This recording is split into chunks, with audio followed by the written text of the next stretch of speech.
Hey weirdo, turn whatever weird things that are happening in your brain right now into an online reality, because why not? There's so much of it going around, and Squarespace makes it easier than ever to launch your passion project, whether you're showcasing your work or selling products of any kind. With beautiful templates and the ability to customize just about anything you can think of, you can easily make an awesome, sexy, sultry website just for you or for whoever it is you want to share it with. And if you do get stuck, Squarespace has a 24/7 award-winning customer support that is there to help you at all of the times. So head to squarespace.com/read for a free trial. When you're ready to launch, use the offer code READ to save 10% off of your first purchase of a website or domain. Go start something nice. Now let's move on. Hey, y'all, we're wrapping up Black History Month with a reminder from Spotify that there are thousands of free sports podcasts available to you now that agonize over the preseasons, off-seasons, and plain old regular seasons of just about every sport imaginable, including basketball, baseball, hockey, soccer, curling, and even hurling, which, yes, is apparently really a sport. Now, it is so easy to stay updated with the latest trade rumors, predictions, and, of course, scorching hot takes from your favorite game's biggest names. So take it one episode at a time and give 110% of your attention to the thousands of free sports podcasts available now on Spotify. Now let's start the show.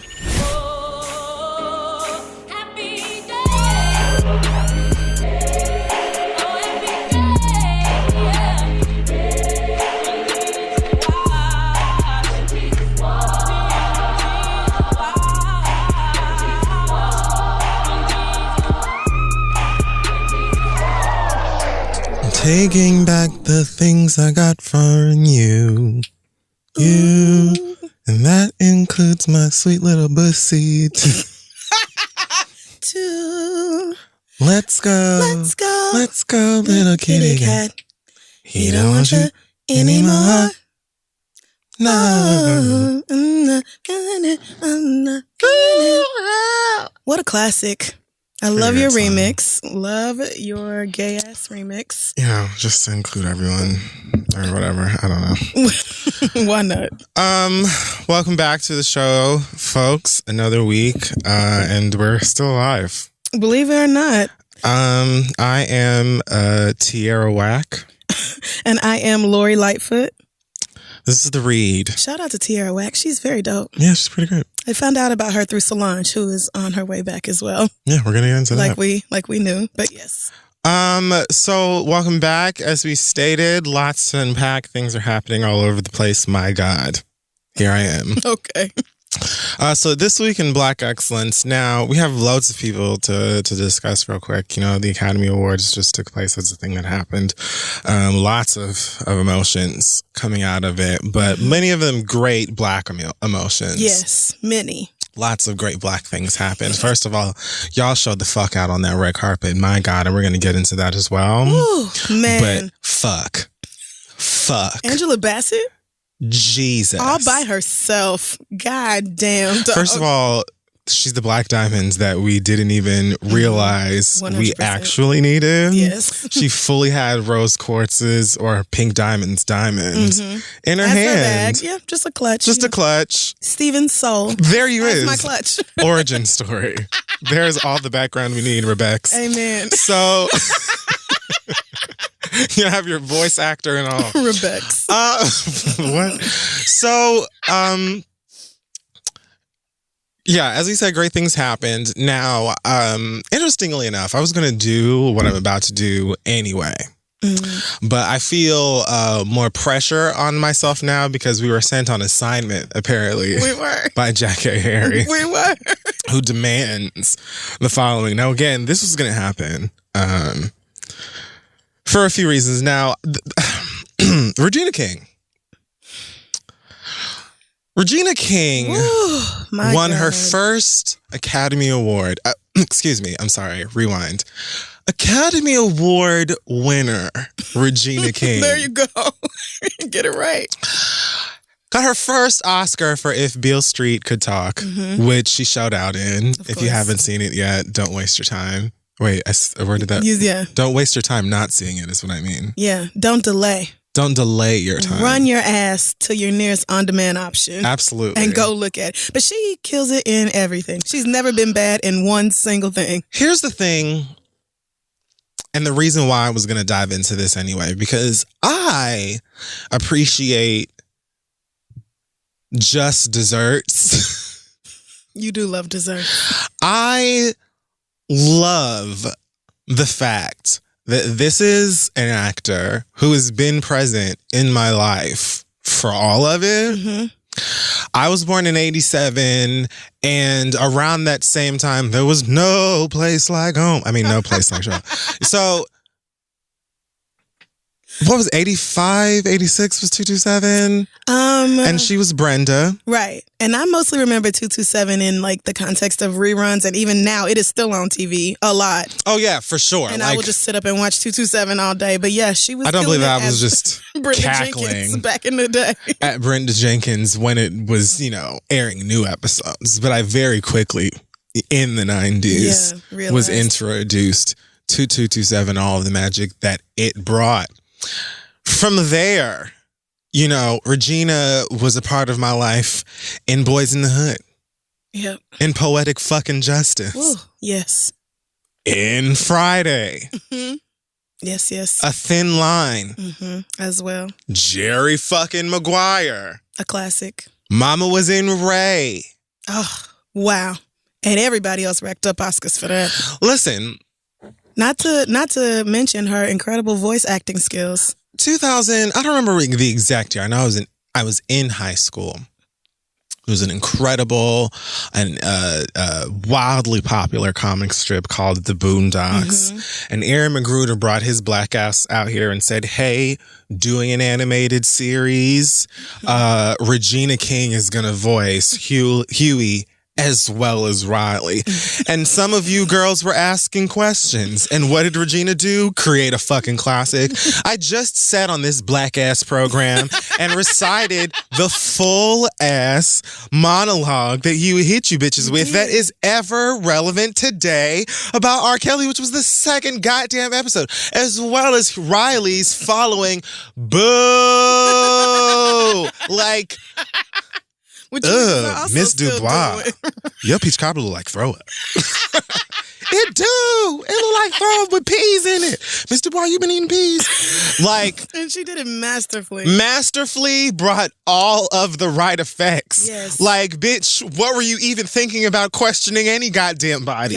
We aren't finished. The list goes on so long. We can talk about Miss Congeniality. We can talk about her being a judge on Drag Race. We could talk about motherfucking her directing countless goddamn programs you've watched, including Scandal, including Shameless. I think she directed the season finale of the last season of Insecure. Mama's all over the place in terms of everything. She's directed music goddamn videos, okay? You saw... I think she directed an episode of Blackish, too. Listen. If I'm not forgetting. And she was on American Crime. You saw American Crime. You did. You saw 7 Seconds. Sniff the Emmy. Oh, you can't. Oh, it was so good. You can't. It's on her mantle and you're not invited in. What the fuck was you talking about? So I just like the fact that Regina King, again, she has been present in my life as an actor with those big, gorgeous brown eyes for as long as I've been breathing air. That's right. So to see her, like, be a part of so many classic Black and otherwise productions, whether it's in front of the camera or behind the camera, and then get this recognition for it, is just, it's a beautiful thing. It was. And she deserves, and she because looked incredible. As always, in that white. And then her mama, too. Her speech. Oh, God. Her and her mama had me in tears. Oh, I was acting like such a little bitch. And she's the lead in HBO's upcoming Watchmen series, which means nothing to Crystal. Nope. Because Crystal is nerd adjacent. But I don't know anything about the show yet. I've seen the film, obviously, and I've read some of the Novel, but I don't know anything about the show yet, and I don't want to know anything. All I know is that if Regina King about to be on this show with superpowers, my God, I don't even... Ooh, it's that kind of movie? I don't even... Watchmen is like, it's a superhero. Oh, so she eats the heart-shaped herb, and then what happens? Who knows? Who knows what happens? Because I haven't done any haven't done any research into it yet because I found out that she was like the lead basically, and I said I don't want to know anything else. I mean, I want to watch this, but I was going to watch it regardless because I'm already a fan. But the fact that she's in it, yeah. If Regina King has superpowers in this goddamn motherfucking show. I'm excited. The point of my standing is just congratulations, Regina King. You absolutely deserved. This is right around the corner. We have seen and I think acknowledged and recognized what Regina King has been doing as a performer for a long time. But I don't know if it was American Crime or what it was. But the white girls and boys were like, oh. I think it was American Crime. That's the one. Look. They were like, we need to stop sleeping on this one. I've seen this colored girl. I know so that many I've seen times. this brown girl. She's just been everywhere for they few named decades. all of the other black girls in the fucking world because people still think that Oprah is Whoopi Goldberg. Is it Gabrielle Union? Can you imagine being fucking Whoopi Goldberg and somebody calling you Oprah? I can't imagine being Oprah and somebody calling me Whoopi Goldberg. Either one of those. What the fuck you gotta do at this goddamn point? Because if I was Whoopi, I would be like, bitch, I am an EGOT. And if I was Oprah, I would be Name like, bitch, I'm an award. Oprah. I have it. Get out my face. Also at the Oscars, more standing to do. So Spike Lee, another black icon. Oh, God. Look, Spike got up there and told the motherfucking truth, okay? I knew he was about to cut up. I said, just let him have it. Let him have it, because this is overdue as well. 4 finger rings on each hand, one in love and one in hate. I said, this nigga. All purple suit on.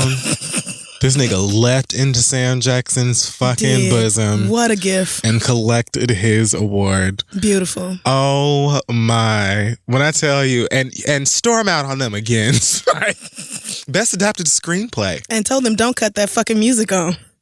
As soon as he got up there. That's why it was bleeped. That nigga. You know, this the white people at the after parties like, let's talk about this inclusion thing. to one another. I mean, yes. How much of this nigger shit do we have to keep doing? Because I feel like they got a lot this year. We gave them it was like a lot of 12 years a slave. It was like a lot. We gave them 12 years a slave. We gave them fucking Monsters Ball. And now they just Monsters Ball. Jesus God. Black Panther is nominated for like 7 awards. God damn it.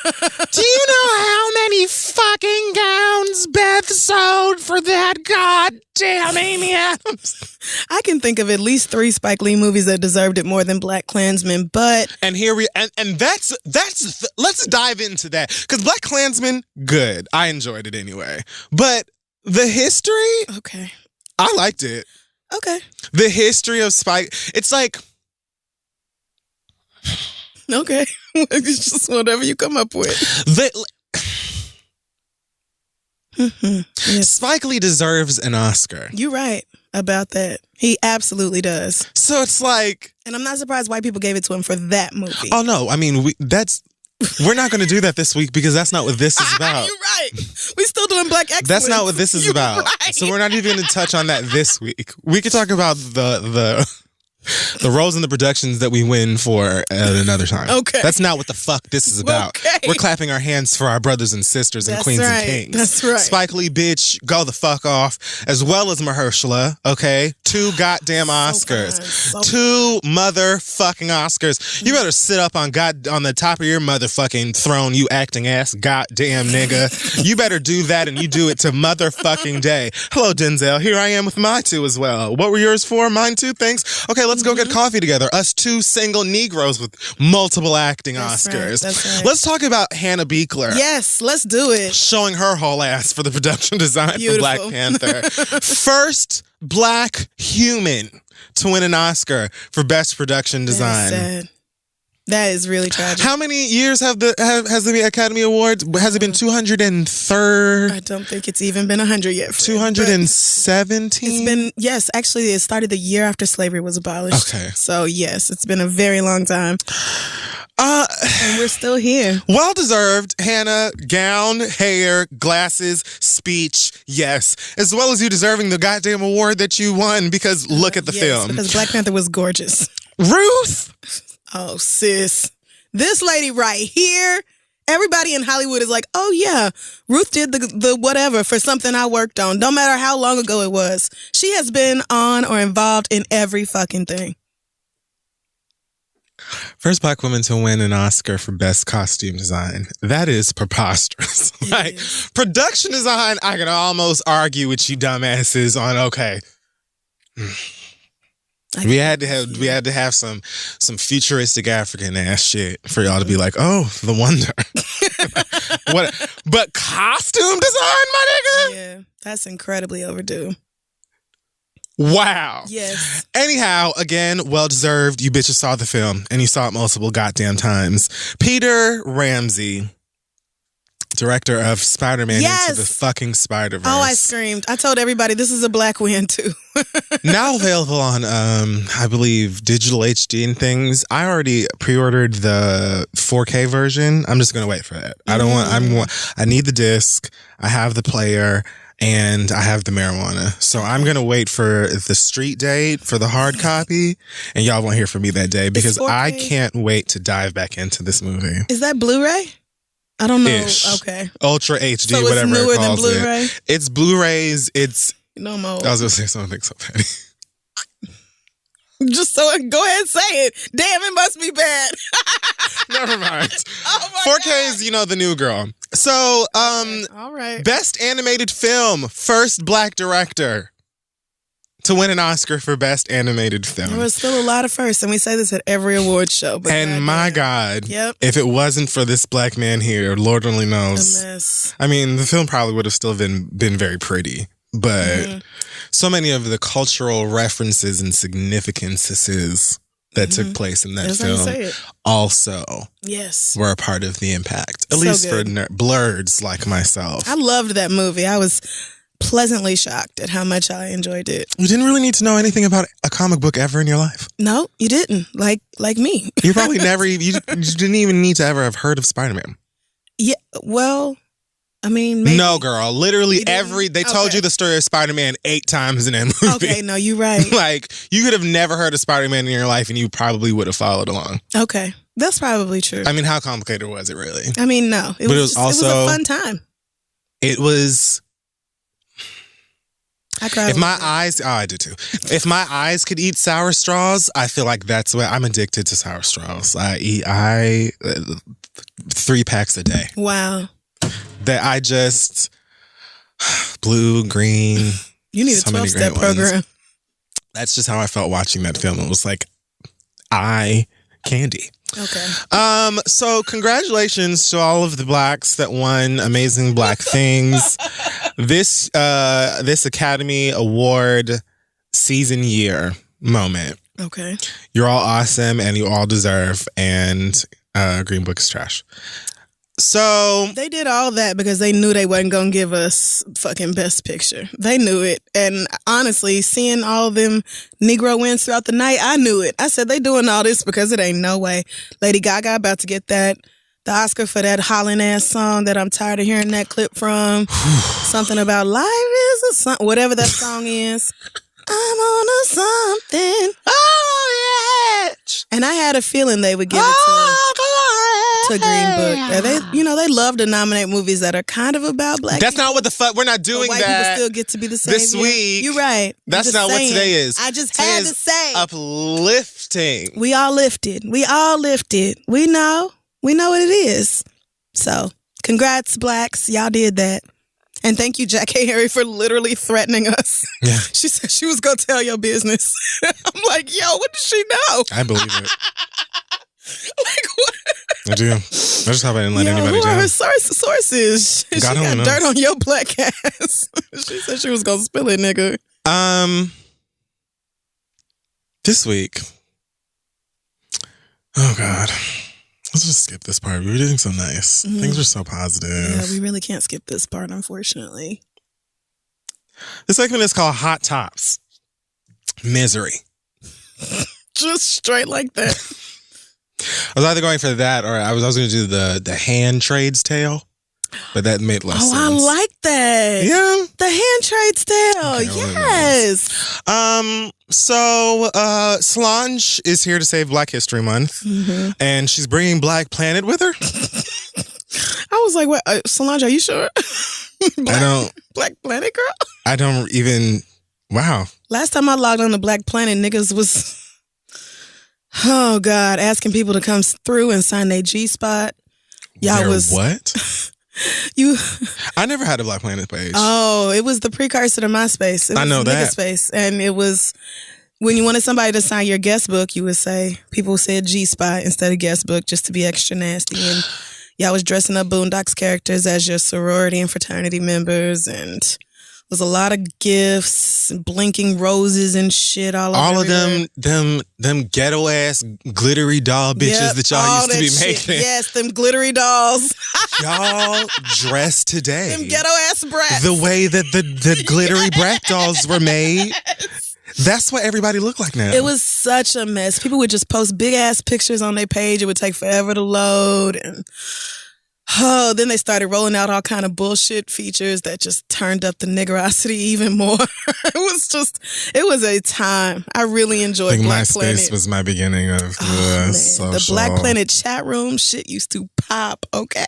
I don't know nothing about that. Same with Downlink. Oh, God, the girls used to act up. MySpace and BGC Live forums. That was my life. Okay, That's when I learned how to make GIFs. In the BGC forums? Yes, absolutely. I had to have a personality. Tutorial? Absolutely. You had a person. Were you the GIF nigga? I was the GIF girl. Wow. Absolutely. So people came to you and was like, I need. Yes. There was a whole era where I was exclusively using Lauren London GIFs because I felt like I would be Nunu. Yeah, I've had a feeling you identify with Nunu. I really heavily identified with Nunu in that era of my life, and so I felt like she was going to be my avatar for the BGC forums. Oh, Lord. And then I expanded into just general GIFage, and now here I am. Yeah, still a full mess. Look, and you have turned your beginnings on, I almost called it Bad Girls Club, Black Gay Connect, Black Gay Chat. Look what you have turned that into, a whole ass career. Just I guess. Say stuff being a mess and making gifts on the internet. I'm the evolution of that mud. That's beautiful. Yeah. I like that. Well, yeah, Solange is back and she's got loads of gifts and photographs and magic women that sort of resemble maybe a LaChat. There's a lot. There are quotes on here, text that says things like for the bad weaves in 2 ways. Mm-hmm. I made the pilgrimage back to the pagoda of 3rd Ward, Houston to answer this. Yeah. Okay. I swallowed the light, but I did not sit in the sun. Well, that was deep. I thought, man, that's a tattoo. Through my ear. Oh, I thought that said earrings. I thought it said through my earrings like offerings. Through my earnings like offerings, and prayed it went to something that made her feel good. I don't know anything about Black Planet, or if this is even how Black Planet ever looked. It's no, this is different. But I also didn't sign up. But this homepage. Oh yeah, I'm not doing that. This recent posts and all that. It did not used to be like that. These photographs, there's lots of rodeo themed. Yeah. Images. Well, you know how she is. She's country as fuck. Yeah, I love so all of that. Yes. I love this photo of like this. It's almost like glass or plastic that's like melting over the front of her body. Oh yeah, that's very pretty. I love the hat thing. Whatever that's, those few hats that are just strung together dress, over titties. I don't know. A cowboy hat bandeau. Solange, take my checking and savings. Just do it, girl. Just have it. I don't know if some of this is photo, like album artwork she's working on, music videos, both. You know, she builds furniture and sets and shit now as well. She does. She does all of her own set design. Oscar coming. I'm buying the tickets. Of course. I'm buying the music. Of course. I'll take a coffee table book. Keychains. Mm-hmm. I bought the book last time she put something out. And I didn't get none of this shit. Bonnet. I was like, bitch, what does any of this mean? I'm so confused. That young lady who was on the pole, I was like, incredible photo. What does any of this have to do with anything? I don't know. Solange is weird, but this sort of like digitalized Sita's World-esque computer version of a Solange-esque body. I don't know what Solange is trying to tell us because she exists on a plane far above mine. Oh yeah, and way out. All I could do is hope to touch the hem of her spiritual garment. Through her music and art and be reborn into whatever it is that she's serving. Solange, please and thanks. I knew the time was coming and the album could be out now. It really could, and we wouldn't know. But whenever it does come, I'll be ready. I always am. And woo, after a seat at the table, I already was a fan, but girl, don't tell me nothing about Solange. I don't even want to hear it, bitch. I love that Solange is like way artsier than my poor ghetto mind can process. Oh, yeah. But also likes, hot chips and gangsta boo. Right. She's still, she's very hashtag different and but at the same time. She probably time, watches Love After Lockup. Still really into some nigga shit. Yes. She used to talk about, I don't know if she still does, but she used to talk about like how she loved Housewives of Atlanta. Yeah. She was into the garbage Absolutely. and the dumb shit. Yeah. She's still very much tapped into, black culture, and not just bougie, rich, artsy ass black people culture, but like the rest of us as well. So whatever she does, I'm here for it. Signed up and ready. Just not literally signed up because, girl, I'm not rejoining Black Planet. I'm not never. I wouldn't even know. They don't even have an SSL certificate. Where are these passwords going? I was jealous of the college girls when Facebook was exclusive for them, and I still don't get it. Oh, I remember those days, and yes, I was the bitch going, excuse me, you got to have a school email address for this shit, bitch. I was. And like specific schools at first. Yeah, this is what I'm talking about. When it I wasn't first like you could just Facebook, go to school. Yeah, every school wasn't on Facebook, and so it was probably so great then. The rest of you girls don't have, your school's not on thefacebook.com. I bet so many people got pregnant during that Facebook era. Oh, well, sure. Facebook was probably so lit then. It definitely was. When they opened it up to high school kids, I was like, this is the beginning of the end. And it was. And then when they opened it up to everybody, it was like, well, that's it. Fuck this app. It has gone downhill since then. Now it looks like a spaceship blasting off to Zathura. I don't know what. Anyways. I really can't do Facebook. 21 Savage is out in these streets again. Currently free from the clutches of ICE. And what is he doing? He's expanding his 21 Savage bank account campaign. That's what the fuck he's doing. He's going to be going after 150 youths who are disconnected from, things going on in their work lives, their school lives, and going to mentor them on financial literacy, having a bank account, and saving money, being responsible with it, knowing the value of a dollar and hard work, etc., etc. This is an initiative that's not even new. It's something that he started last year and is getting back into as well. So 21 Savage, with his knife betwixt the brows, is out here and has been out here trying to do good things with the money that he's gotten from his vulgarities. Yes. And that I appreciate. He also spoke with the New York Times about all kinds of things, including everybody's memes. And he said the following. He said, bruv, some of them was real funny. I ain't gonna lie. I was real appreciative of it. I was appreciative of it. It could have been like any other person who was just like, he's locked up, damn, and nobody said nothing. Some people... I'll write it down. Some people, I see why they was mad. I see why they was mad. It ain't about the meme, bruv. It's about the bigger picture. But I done been through way worse things in my life than somebody putting me on a meme, I've been shot. What's a meme? A meme is nothing, bruv. Are you taking a piss, bruv?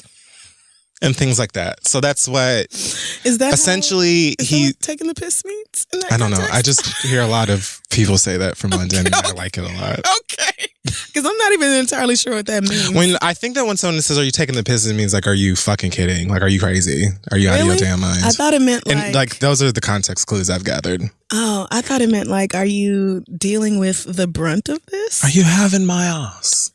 Is a Commonwealth term meaning to take liberties at the expense of others. Oh. Are you joking? Are you being unreasonable? It is a shortening of the idiom. Oh, God. Taking the piss out of. Oh. An expression meaning to mock, tease, joke, ridicule, or we learn things. Got it. Okay.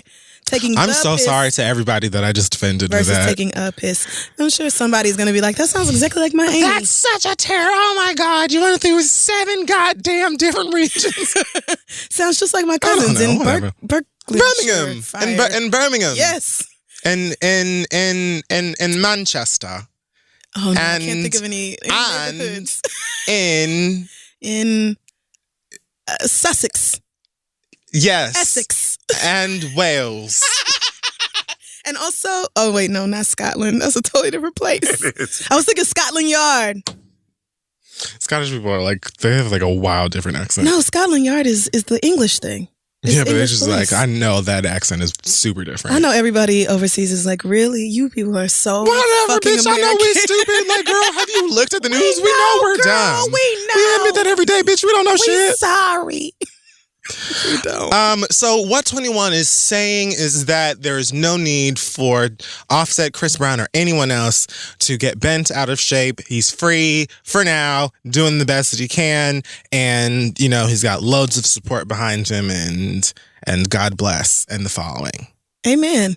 I have to say I underestimated 21 Savage. I wrote him off as just another one of these young people who was out here making music that I didn't really understand. And well, he is doing that. I mean, just kind of left it at that though. Yeah, that's after true. It's a Knife. Yeah. And the whole Amber Rose taught me how to drink water and eat vegetables thing. I was like, I don't need to pay attention to this little nigga. But I mean, that was pretty sad. You know, I really like what he's using his platform to do some real decent shit. So shout out to you. And I do still think you niggas could have chilled out on Demi Lovato just a little bit. I really don't think all that was necessary. Stay right off of the internet. It really wasn't. It wasn't. Thank you. Still don't like her. Okay, you don't have to. I'm just saying you niggas did a lot behind some jokes that everybody was like. I'm gonna remember why she pissed me off too. Are you? Because I feel like you're not. No, I am. Okay. I haven't looked it up at the moment. I don't remember why she pissed me off. One of y'all know too. I'm gonna wait. I already been. Okay. I just can't think of anything she's done. I just know people make fun of her for like having a drug problem or eating disorder or I don't know anything else about her. Yeah. That's all I know. I'm not really into white culture like that. White? Yeah.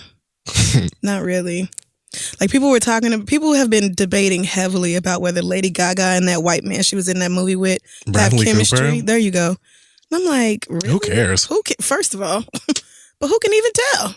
I don't even know. Weren't they acting? That's what I thought. I thought them bitches were performing the song, like, to give y'all the feeling from the movie or whatever. I thought the movie was like a love story.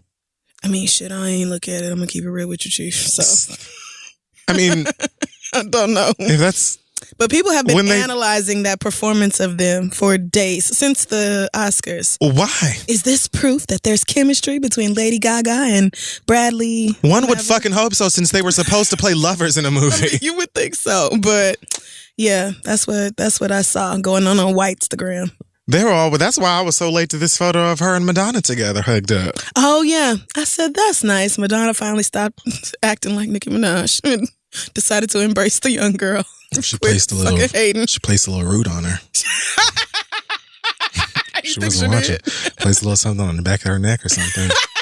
Suck the youth out. Tagged you now, bitch. You gonna regret this. Oh, no, it was a cute picture though. Come lay up with Madge. They need to do a song together. You know, I would not actually be mad at that.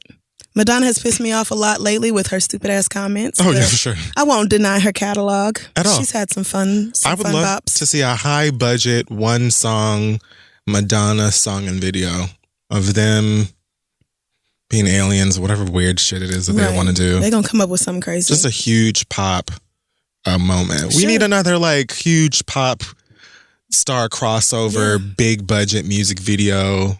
It hasn't happened in a while. Telephone was great. Telephone-esque. And Lady Gaga was really good at that. So maybe she could do it again.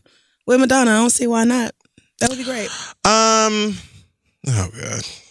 You know, sometimes I close a tab to go to the next one, and I remember that I pulled out a story, and I'm like, why did I choose this? Were the pickings this goddamn slim this week? So Jordan Woods is going on Red Table Talk. And for real. she got on her Instagram Live and basically just streamed herself walking and sitting at the red table and then putting her head into her palm and cutting the feet. That was it. And it was very funny because you could actually like, you know that like Instagram streams, especially if you save the video, from the second that you hit that button, like the moment it says you are now live, not the moment you have the first comment or nothing like that. Yep. So you can actually see the video and hear the person snapping to cue her to start the walk. And it's just this God. Extra dramatic. So apparently her family and the Smith family are friends or something like that. Yeah, I think the Smiths are like her godparents or something like that. Sounds about right. Uncle, something like that. You know how niggas are. So she's going, first of all, Jada and Will are over there taking all over Facebook Watch. They are. I think Will Smith just launched a new show on Facebook Watch. Yeah. Because Instagram domination wasn't enough. So why not? They're going to head for the other apps as well, bitch. And I like Red Table Talk.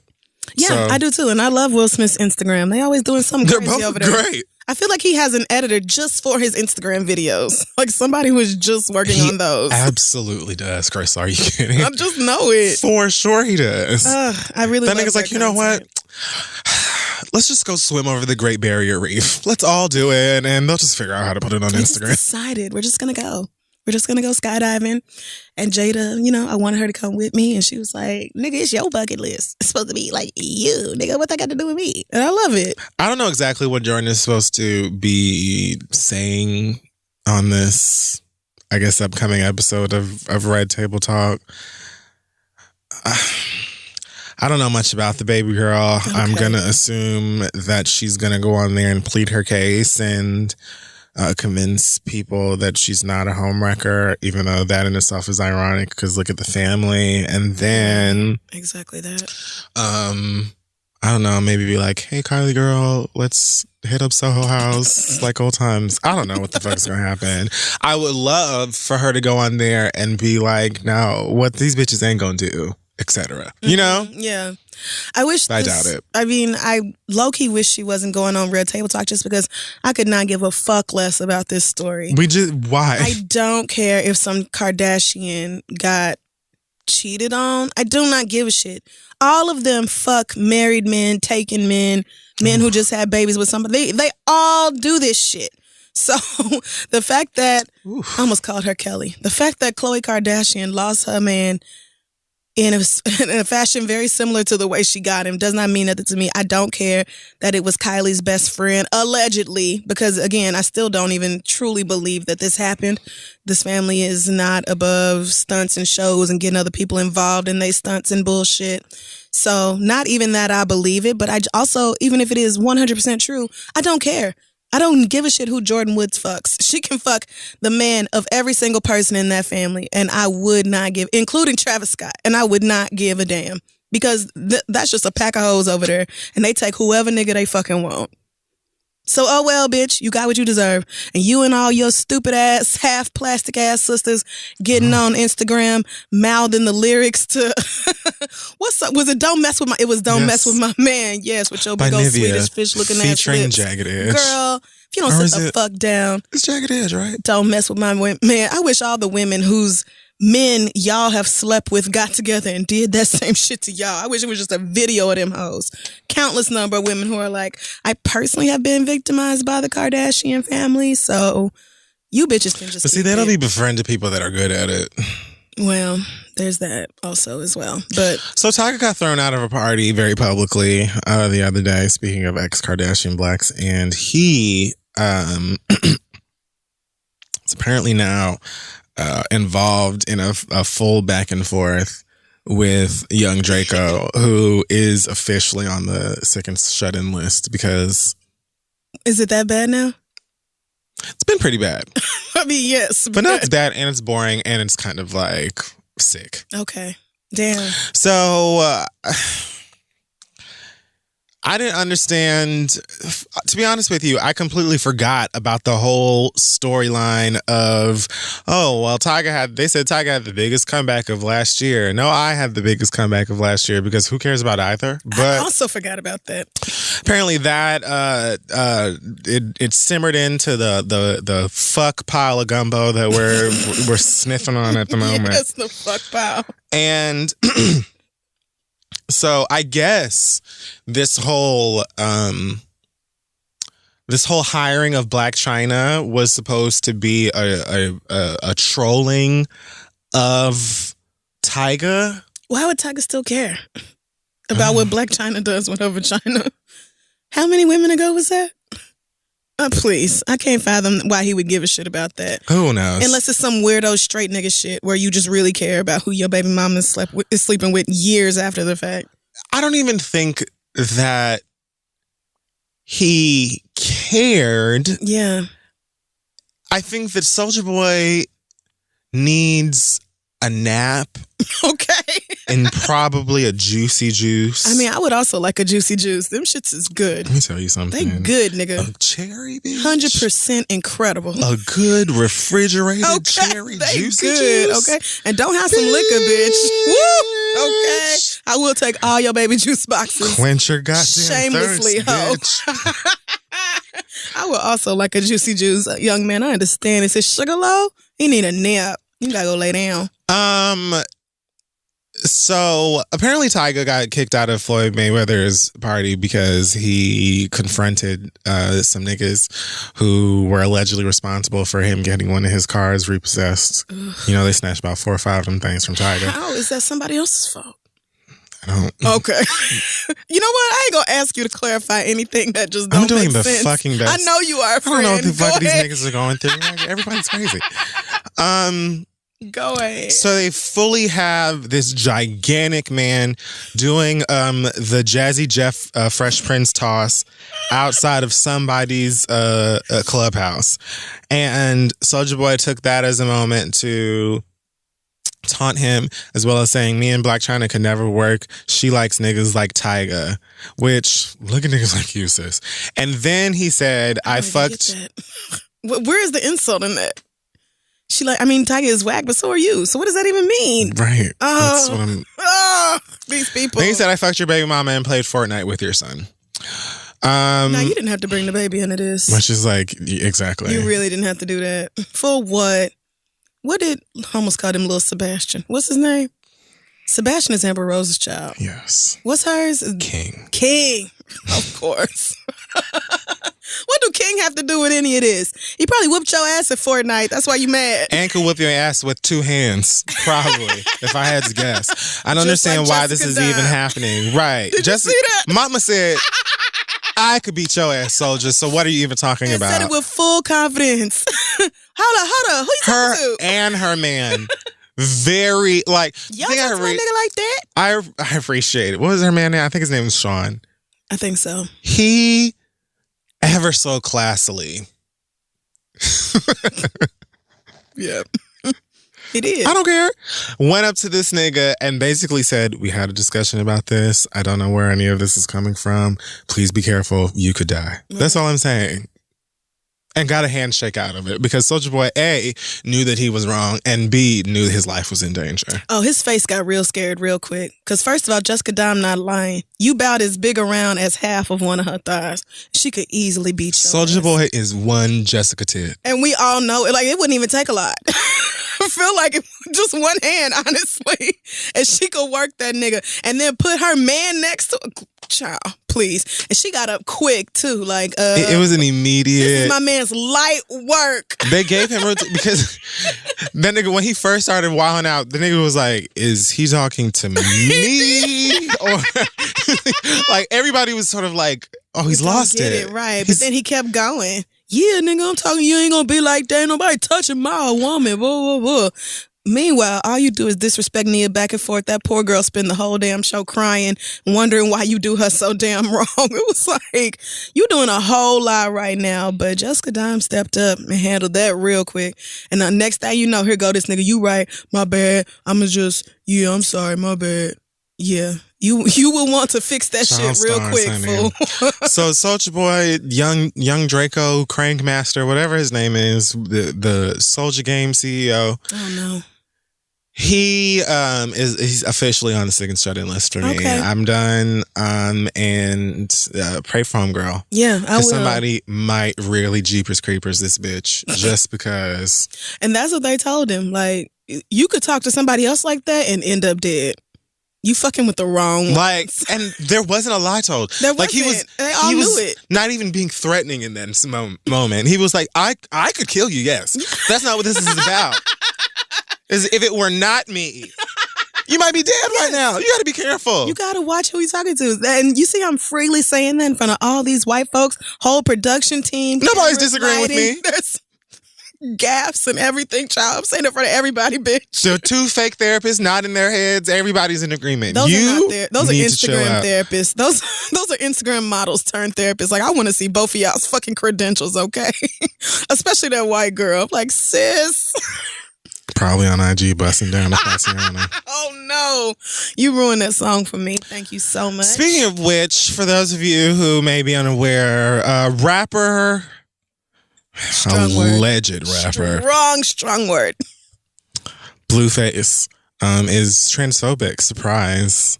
Apparently, a transgender woman made a proposition for some intimate things in Blueface's DMs. And he decided to share it with the rest of us, even though none of us asked or cared. Who didn't ask? I know I didn't. And after sharing screenshots of messages where it seems like messages from his side may have been removed, that means either he removed messages or she wants it to look like he removed messages. It could be one of the two. Don't know. Don't care. But what I do know is that he posted a caption on his Instagram stories that says, "It tried to get with me." And spell tried, TRYED. So the nerve of you in the first goddamn place. You should have been asking her or anybody else who was willing to pay you some attention to not only give you that attention, but also to hook you on some phonics. So wow. I don't even... I can't believe this fool.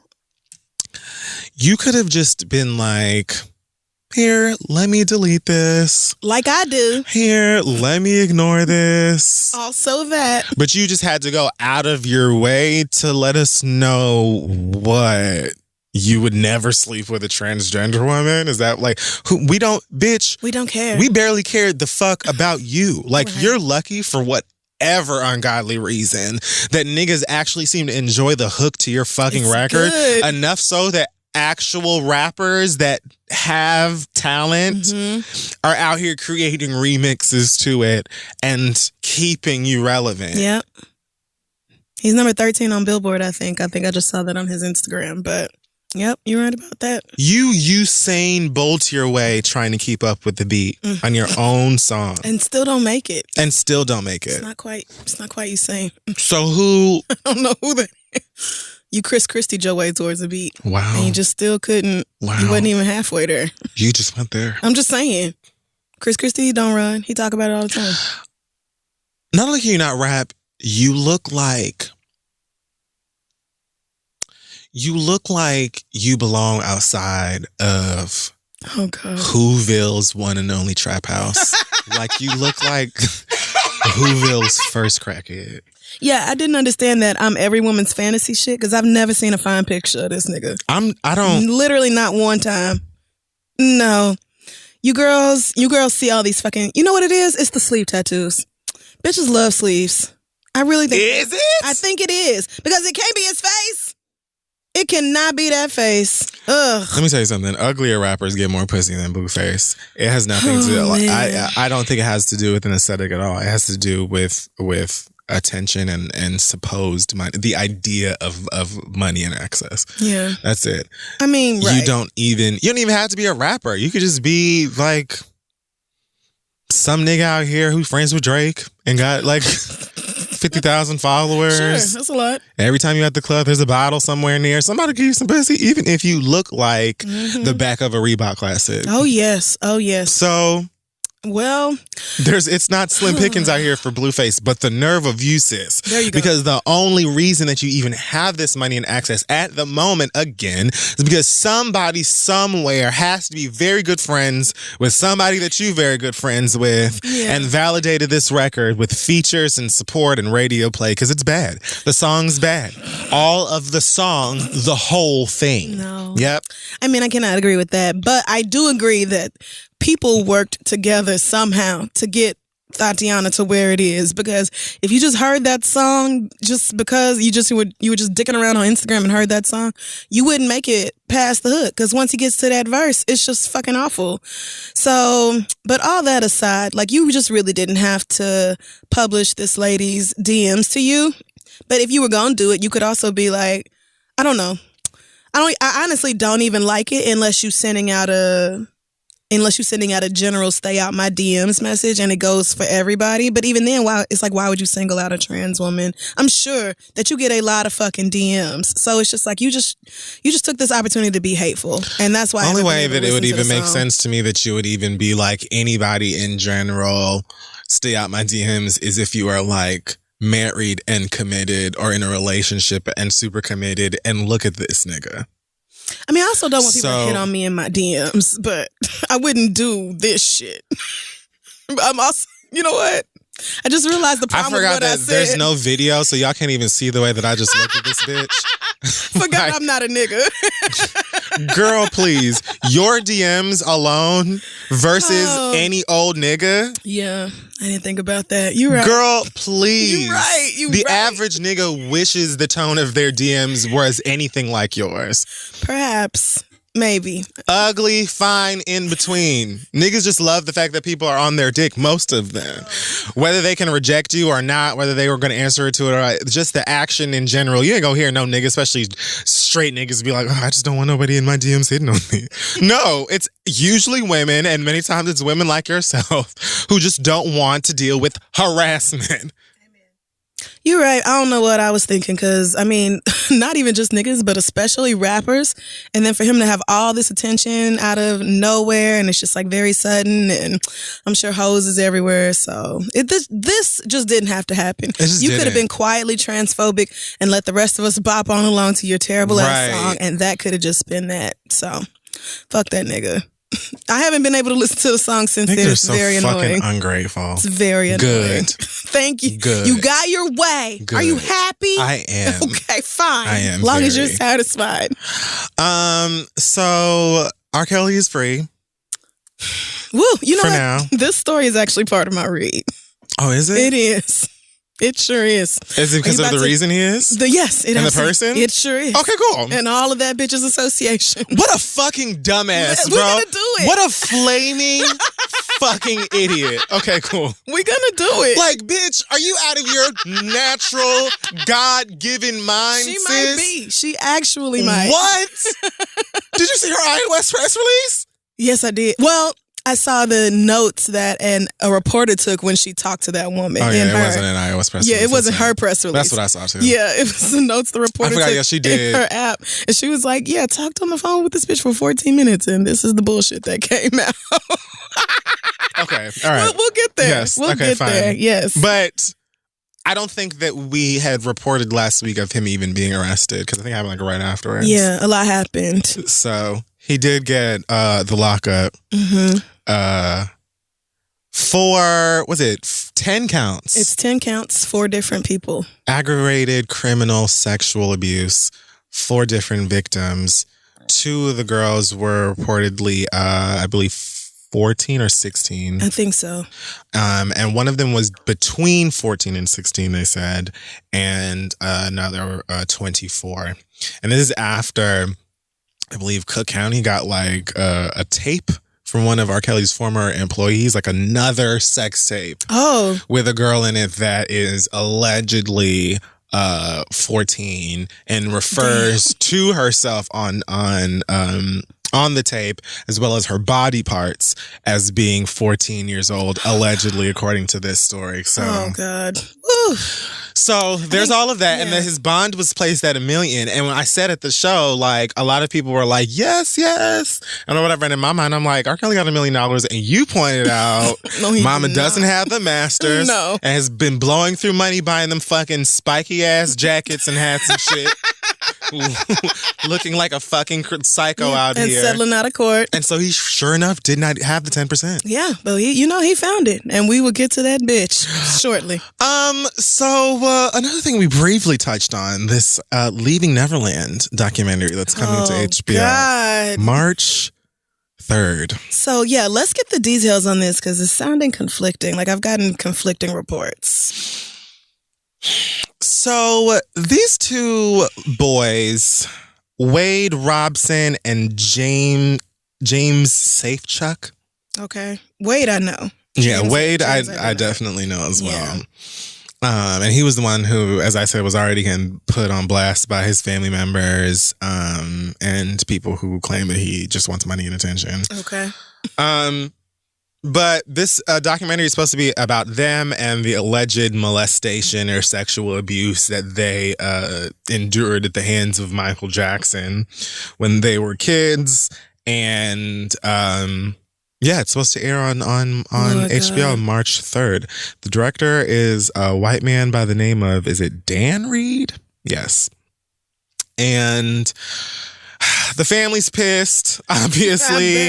They're already looking into legal actions, saying damages could exceed over $100 million and they want their goddamn ducats. Jesus. Oprah is supposed to be doing an after show on this documentary where she's going to be interviewing the alleged victims. Bitch. So, honey.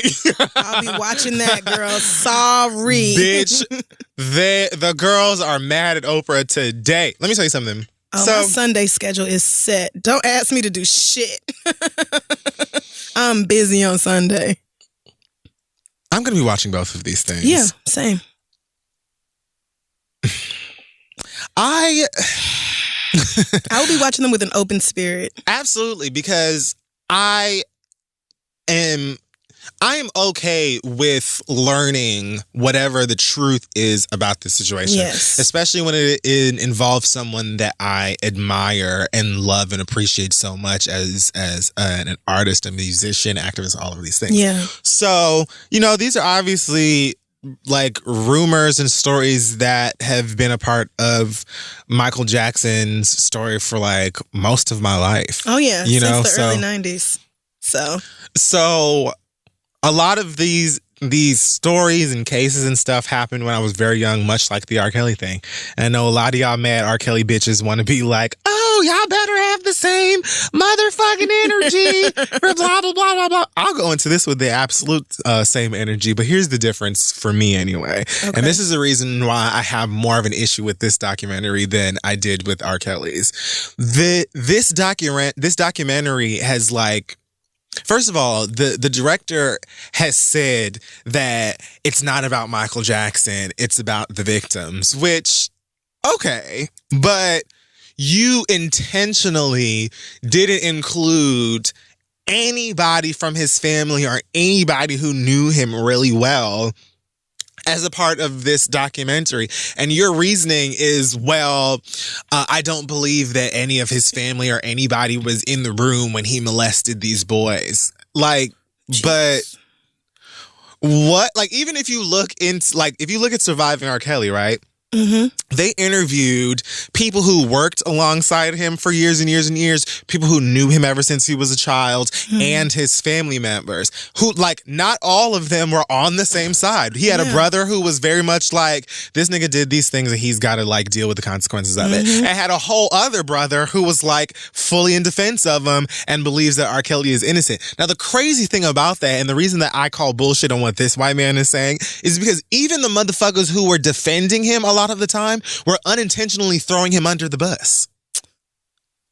R. Kelly, you mean? Yes. Oh, yeah. And not, especially that one brother who was like, R. Kelly offered our other brother $10,000. You could have been rich. to take the phone. Like, nigga, you're not gonna get rich over that, bruh. Some people like younger girls. It's just a preference. No, like, even in their that's not defense just right. of him and They believing made him look bad. that he's really innocent, just in knowing him, being around him, Yeah. like, they shed a lot of, like, light on many things. Mhm. There was so much insight into who R. Kelly is and why he's done the things that he's done in that, because it involved people that knew him. Yeah. So to say, oh, well, this ain't about R. Kelly. I mean, this isn't about Michael Jackson. It's about the boys that he raped, but we just gonna talk to them boys.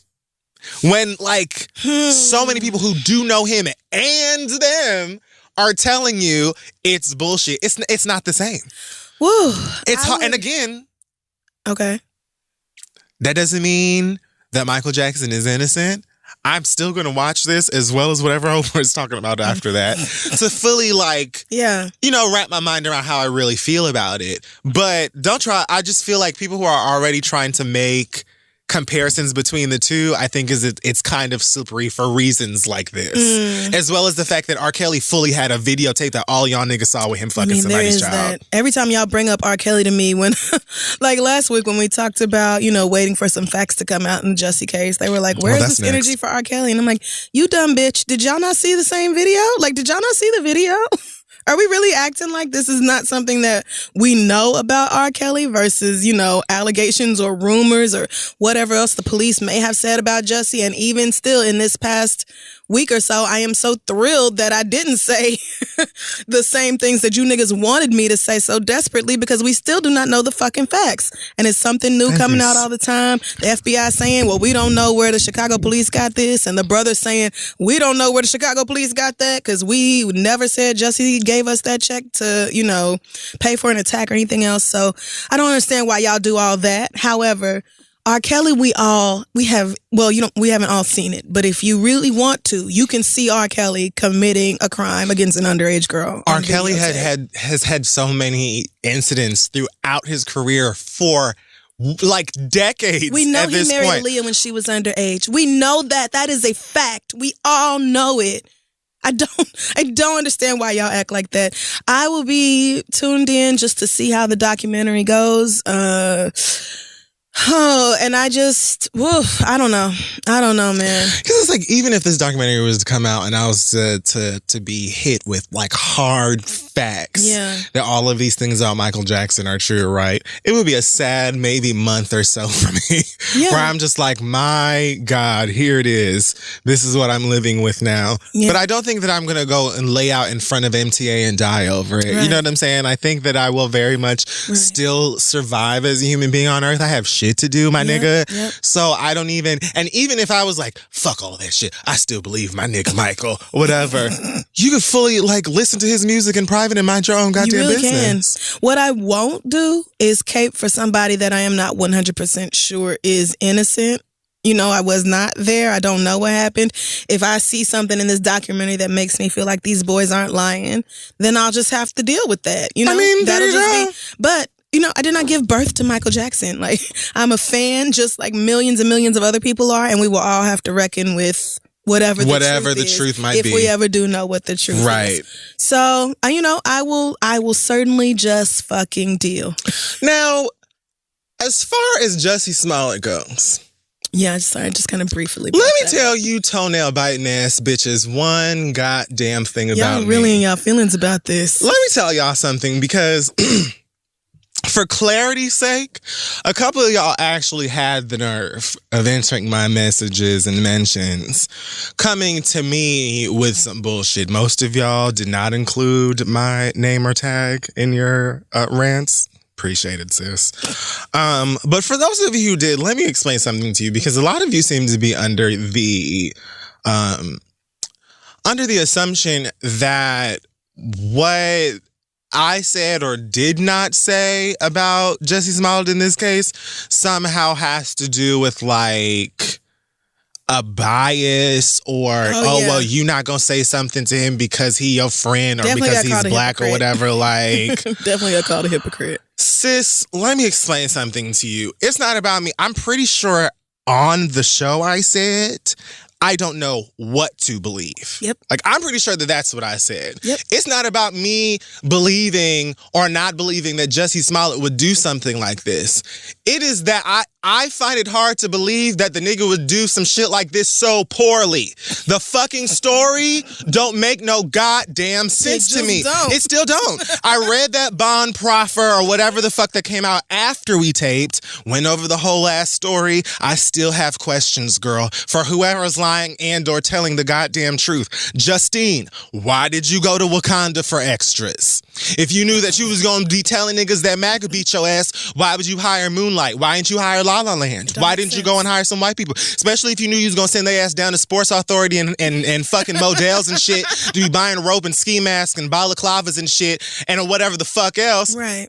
You knew this camera's out there, it's camera in the store, it's camera on the street, it's cameras everywhere, and you hired niggas that are very clearly not even almost white. Yep. I don't know this nigga like that from Sam. What I did say, though, is what I know of him, it makes it difficult for me to believe that he would do something so goddamn stupid. Saint West could have come up with a better hoax than this. Amen. Okay? It's dumb. Chicago, Baby Shy would have been like, so let's talk about casting. Yeah. Like, let's start. Because I just feel like we have a really big problem just right here in front of us. I feel like there are better choices for the roles, Jussie. Just saying, you guys. If it's supposed to be a racial attack and a homophobic attack, like, we should probably at least make sure the race isn't the exact same as ours. I read all of that shit and had all these questions before motherfuckers was coming out and saying, oh, well, that check wasn't for no fake attack. It was actually for Herbalife, and we didn't. Like, so you wanted them to beat your ass for what? Because it was for your salary that you were unhappy with. But then it was one of the producers' nephews or family members got beat up, and so it was because of that. Oh no, it's actually like he tweeted that he was depressed a couple months ago, so the bitch is just crazy. What? Something for attention. What is it? Anything. Y'all have just been saying all kinds. Y'all have been coming up with any old kind of excuse. And the thing is, like, girl, I just want the facts. That's it. I don't understand why y'all are acting like this. And I remember very clearly, it couldn't have been more than 2 or 3 weeks ago. Not Soulja Boy. Chris Brown got in trouble for some shit, whatever the fuck he did. Some white girl said that he raped her. The girl in Paris, right. Beat her up. And I remember very clearly saying on this show, I don't know what happened. I was not there. What I will, and so that is why I'm very careful, like, when it comes to serious allegations, actual, like, charges, things that will be handled in excuse me, a court of law or with the police department. I'm not going to say, yes, you did this or no, you didn't when I don't know the truth. And I said that about Chris Brown, even like straight up like that, defending somebody who most people, honestly, a lot of people were mad at me like, that's just Chris Brown. I don't know why you want to act like it's a chance that maybe he's innocent and blah, blah, blah. But then when I turn around and do the exact same thing for Jussie Smollett is, oh, you just a fucking hypocrite, because if it was anybody else, then you would have said it. No, bitch, I certainly would not have. And I just didn't. Like, I just demonstrated that. I will be honest in the fact that because, like, I think that a lot of people are missing the intersectionality in this situation, and I know a lot of people are doing it intentionally. Some people probably are not. Either way, does that hit close to home for me? Yes, but it doesn't mean that I would jump in front of a bus for Jussie Smollett, especially if I feel like he's lying. Right. This is, to me, is not about me believing whether or not he's telling the truth. I think that a lot of people are easily jumping to the story that they're being given because they simply believe that he's lying, which I understand, and I'm not faulting anyone for thinking that he's lying. What I'm saying... Yeah, me either, because it looks very fucking bad. It does, but what I'm saying is I don't have a confident place to drag this nigga from because I still don't understand the story. Yes. It's not that I'm defending Jussie Smollett because I just believe that he's innocent and, oh, how dare y'all just come for my friend. It's like, bitch, what is this story exactly? Yes. Because, girl, none of it's making no sense to me. And then they're coming afterwards and saying, oh, well, things are changing in the story that you did give us. Nah, y'all girls got to go find somebody else to be mad at. I'm not about to jump out here, and do not come into my fucking messages talking about some, oh, well, if he was white, then you definitely wouldn't have believed him. I have years worth of history, okay, to back up why I would not believe a white man saying that some niggas attacked them before saying that a nigga got attacked by some white people. Woo. Like, I have read some books. Yeah. So there's just a lot going on with that. There's a whole lot going on with that. And that's why so many people just not talking about it, which is fine. But you girls want for us to come out here and be motherfucking, Xena goddamn warrior princess for whatever issue it is that's on your goddamn nerves that week. And that's cool. That's part of what we do or whatnot. But sometimes things ain't going to be exactly the way that you feel the same. You know what I'm saying? Yeah. And as this trial goes, because homegirl, the superintendent says, well, there's loads more evidence to show that he's a lioness bitch that we haven't shared yet. Great. Well, can ya? Can't wait. No, you can't because the trial hasn't started yet. Now, it also makes me wonder, why are y'all going around doing all this fucking talking about a case that is still under investigation? So didn't we say last week, can't wait for the trial to start so we can get some more Absolutely information? Absolutely did, but niggas don't want to hear that. Niggas do not want to hear anything that makes some fucking sense. Y'all niggas gotta go find somebody else to play with. And I'm also real tired of this idea that if it comes out that Jussie Smollett did lie, then that means black gay people won't never be trusted again, and our word is already barely paid attention to. The thing is, that may be true as far as facts are concerned, that y'all don't want to believe the stories of black people or gay black people. But the problem is not that Jussie Smollett lied. The problem is that y'all just don't want to believe the stories of gay black people, because I can't even tell you how many white women have been made fun of on social media. Y'all done gave them cutesy little ass nicknames because they call the police on black people for doing any one random thing. I can't tell you how many white women have been arrested for filing a false police report because they said a black man stole their kids, raped them, any number of things. Remember that bitch Susan something who said a black man took her car and drove her kids into the fucking lake or went off with them or something, but really she had driven their asses into that water? Nobody ever turns around after those events and says, well, I just don't know when we as a people are going to stop believing white women, So many of them have lied. And I just feel like it's time for us to start double checking and investigating. Y'all don't do that for white women because you want to surround and protect and uplift them. You want to do that for them. Y'all don't want to show that same protection for us. So I don't really even want to hear that bullshit. I read the bond proffer. It does look very fucking bad. If Chicago police can provide evidence to back up the timeline they gave, then fine. I will be happy to drag the fuck out of Jussie Smollett for wasting everybody's time, energy, resources, for getting the community all riled up like that, for taking advantage of a community that he knew would rally behind him without asking. Bitch, a scroll across this room with my read on. When have I ever been afraid to cuss anybody out? When have I ever? I literally have never. So, bitch, all I need is the fucking proof. And you niggas just, I don't know. It's like, girl, I understand maybe nobody is listening to what you say, but some of us have to be careful about what we put out into the world. You didn't even have to say that. That's all I'm saying. I mean, I don't know. And I'm done. I'm done with that whole story. That's it for the Hot Tops. Whatever the fuck it is I called it. Let's take a break. Hey y'all, this year make health and wellness a top priority with the help of Care Of's monthly subscription vitamin service. Simply answer a few questions about your diet, health goals, and lifestyle choices via Care Of's fun online quiz, and you'll get your personal, scientifically backed vitamins and supplement recommendations in only 5 minutes. Then each month, Care Of delivers them right to your door in customized daily packs. Great for an on-the-go lifestyle. There are even vegan and vegetarian supplement options available to match your dietary needs. So, if you're a girl like myself who, is in their certain age, and possibly living in a filthy place, such as the one that I am, you might just need not only some vitamins in your system, but a real nifty and convenient way to have those vitamins all in one place and on the go. As I have, take advantage of this month's special New Year offer. For 50% of your first month of personalized Care of vitamins, you can go to takecareof.com and enter promo code READ50. That's takecareof.com and code READ, R-E-A-D, 50 for 50% off your first month. Let them know we sent you. Get your vitamins and things. Now let's get back to the show. All right, so we're back. It's time for listener letters. Yes, it is. Send your questions to asktheread@gmail.com. We may just read them aloud on the show. We have an update from the young lady who emailed us about her coworker finding out about the read because she asked and she told her about the read, and then the coworker. Oh, the white woman? Yeah, the white woman. Okay. And she said, Well, thank you for reading my email on the show. This coworker has now told other people in the office about the show. None of them are white, but one lady says she used to watch Kid Fury on YouTube, hadn't yet heard about the read. Now I feel even more dumb because I see all the people Crystal posted on her Instagram story saying that they just tell white people the show is called Crystal and West. And I wish I thought of that in the moment, but I will be sure to say that from now on. I'll be strong. Recently started seriously considering leaving this job anyway. Thanks for what you do. Love y'all, Keisha.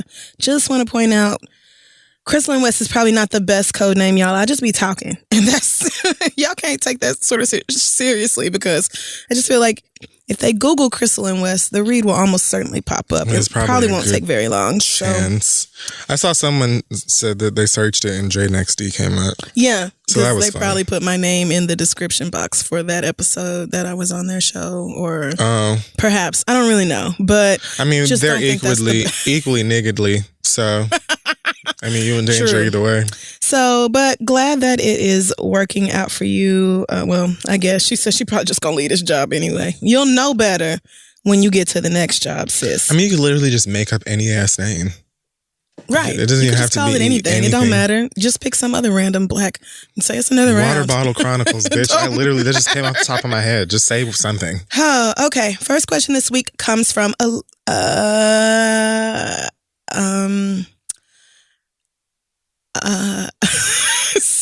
see, she put her real name and then she said, give me a fake one. From Amaranth.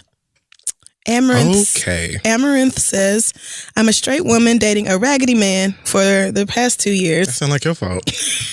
Don't it? We are currently in a long distance relationship as I live on the West Coast and he lives in the South. He is a long haul truck driver, so I am able to see him a couple times a month when he has deliveries on the West Coast. Our relationship is sometimes rocky due to the long distance, but other than that, we are very much in love.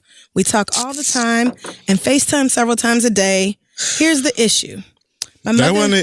No, not yet. I thought you were finished. My mother just passed away last week. I have been beyond devastated by this. It feels like someone came and ripped my whole heart out of my chest and has been pounding on it with a sledgehammer. I have been a complete wreck. When I found out, I was at home alone and he stayed on the phone with me until my friend came over to take me to the hospital. But since then, I have barely heard from him. My mother's funeral is this Saturday. He and his son share a birthday, which is Friday. His son's birthday party is also on Saturday. So he told me that he is unable to attend my mother's funeral due to him having to be there for his son's party. Yeah. I am feeling away because 1, he isn't attending my mother's funeral, and 2, we usually speak constantly, but now I barely hear from him in a time when I really need him. I know sometimes people don't know what to say or how to act when you lose someone close to you, or maybe he just doesn't have the emotional capacity to be there for me, as he too lost his father when he was a teenager. I'm guessing both things. Am I just being emotional or selfish and should consult a therapist instead of relying on my man, or should I break up with his ass? Thanks. Love you both. Please keep me and my family in your prayers. Amaranth. Breaking up with him is, your own choice. You seem to really like this nigga. I'm not entirely sure why, but that's your business. Good for you, sis. I'm really sorry about, what happened with your mother, and I understand that you need as much support as possible. Does it sound like you at least have a friend? I'm going to assume that you have, family around that, you can lean on and stuff like that for support. Just, you can't really expect anything out of this nigga. Like my mind immediately went to assuming that he probably is not good with dealing with, someone else's emotions, especially when those emotions are grief. Right. A lot of people actually are really bad at trying to support people through grief, the loss of a loved one and stuff like that, because it's really difficult. It's just genuinely hard. There's not really anything, especially someone's mom, there's not really much that you can say. It doesn't mean that he should not try or make an effort. Absolutely. Especially if this is supposed to be a boyfriend. Y'all speak all of the time. 2 years, like that. Too. This ain't no new relationship. Right. So I get being disappointed. I do.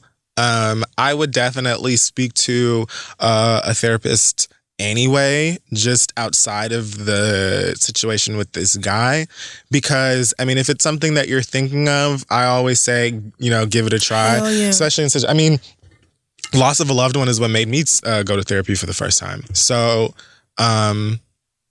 Yeah, I would definitely suggest going and talking to someone if you can, just to sort of help sort out your grief and things like that.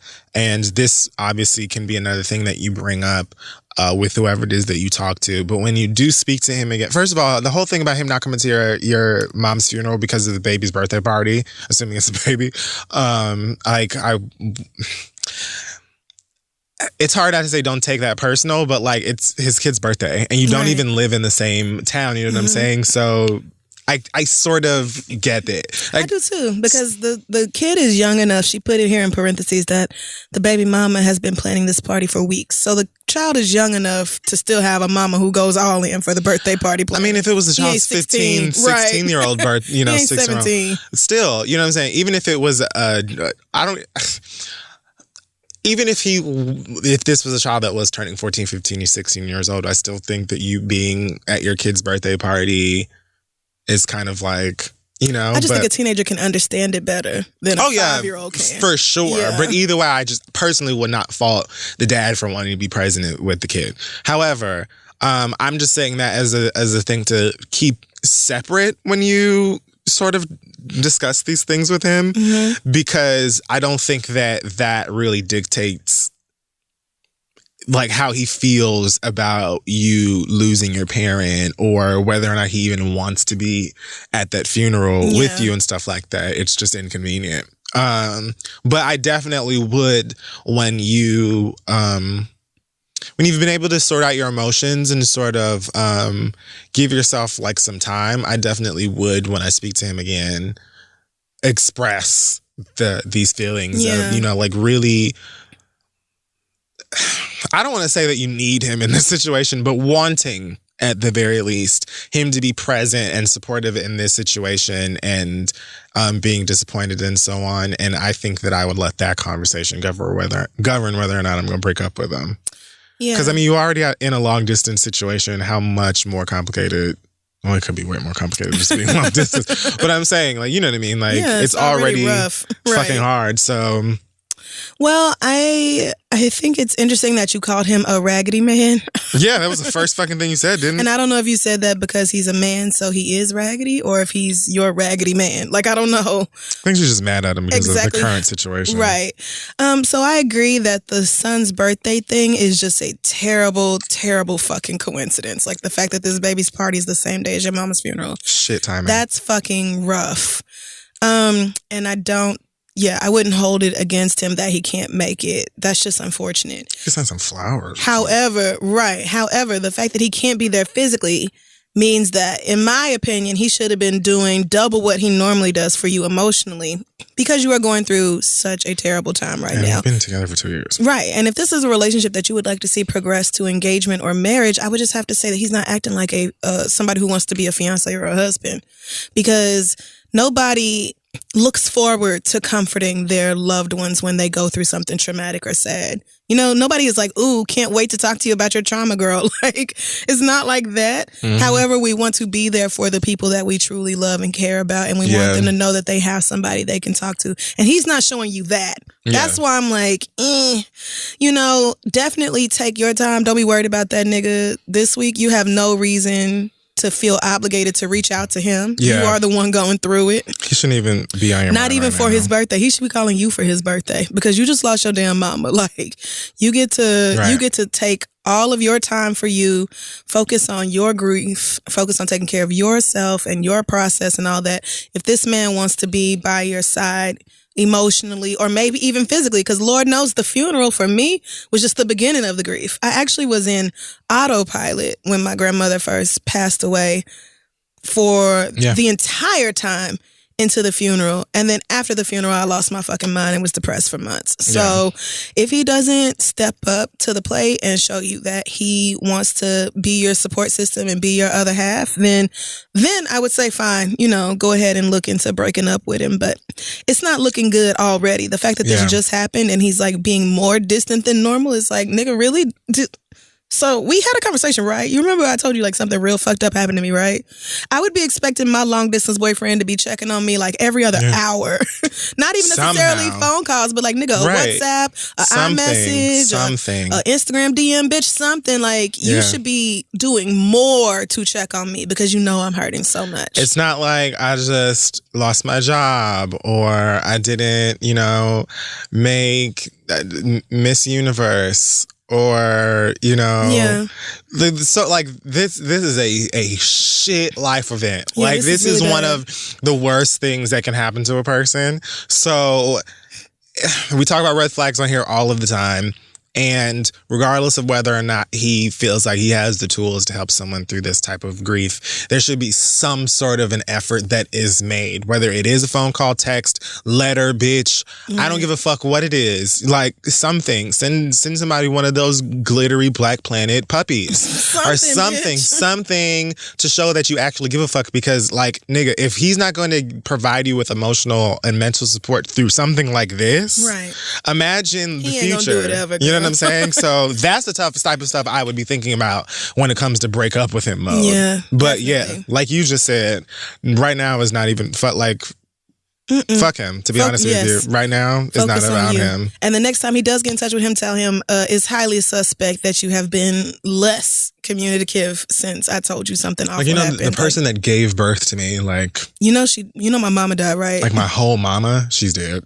Like, you could just step the fuck up. Like, you can't be here physically, so why wouldn't you, like... Kiss me through the phone, dumbass. Oh, that was a Solange song. Fuck. But still, like, you can have flowers delivered. You can order flowers online, nigga. On the internet. You ain't even gotta search for local florists or whatever on the West Coast, it would probably be better. But if you really wanted to send flowers, you can do that shit from anywhere in the world. Like, you can show somebody that you're thinking about them and that you're there for them. And he's not doing that for you right now. So take your time and then handle your business. Amen. Our next question comes from Susie, who says, I'm 24. I recently moved to a large city to start my engineering career. My boyfriend is 26, doing well in his military career and fine. Okay, the important things. Right. Yep. He loves me dearly, and for the most part, he knows how to show it. We've been long distance. Wow, another one. For a year and a half. So when we see each other once a month, it truly goes down. We have sex twice a day, usually. Which means that he makes me come hard twice a day. Okay. So, I was ready for his visit to my place for Valentine's Day. Oh, yeah, this one says I need grown folks' advice. So, just why the fuck did you ask us?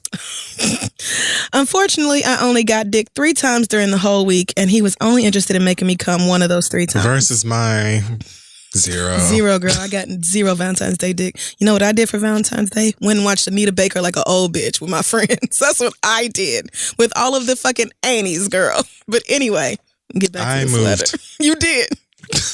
Every couple has their own frequency, and this was a drastic change to ours. Don't get me wrong, we had a great week, but it was as if his main objective was to give me flowers, get one solid nut, and watch Hunter by Hunter. It's just Hunter. Hunter.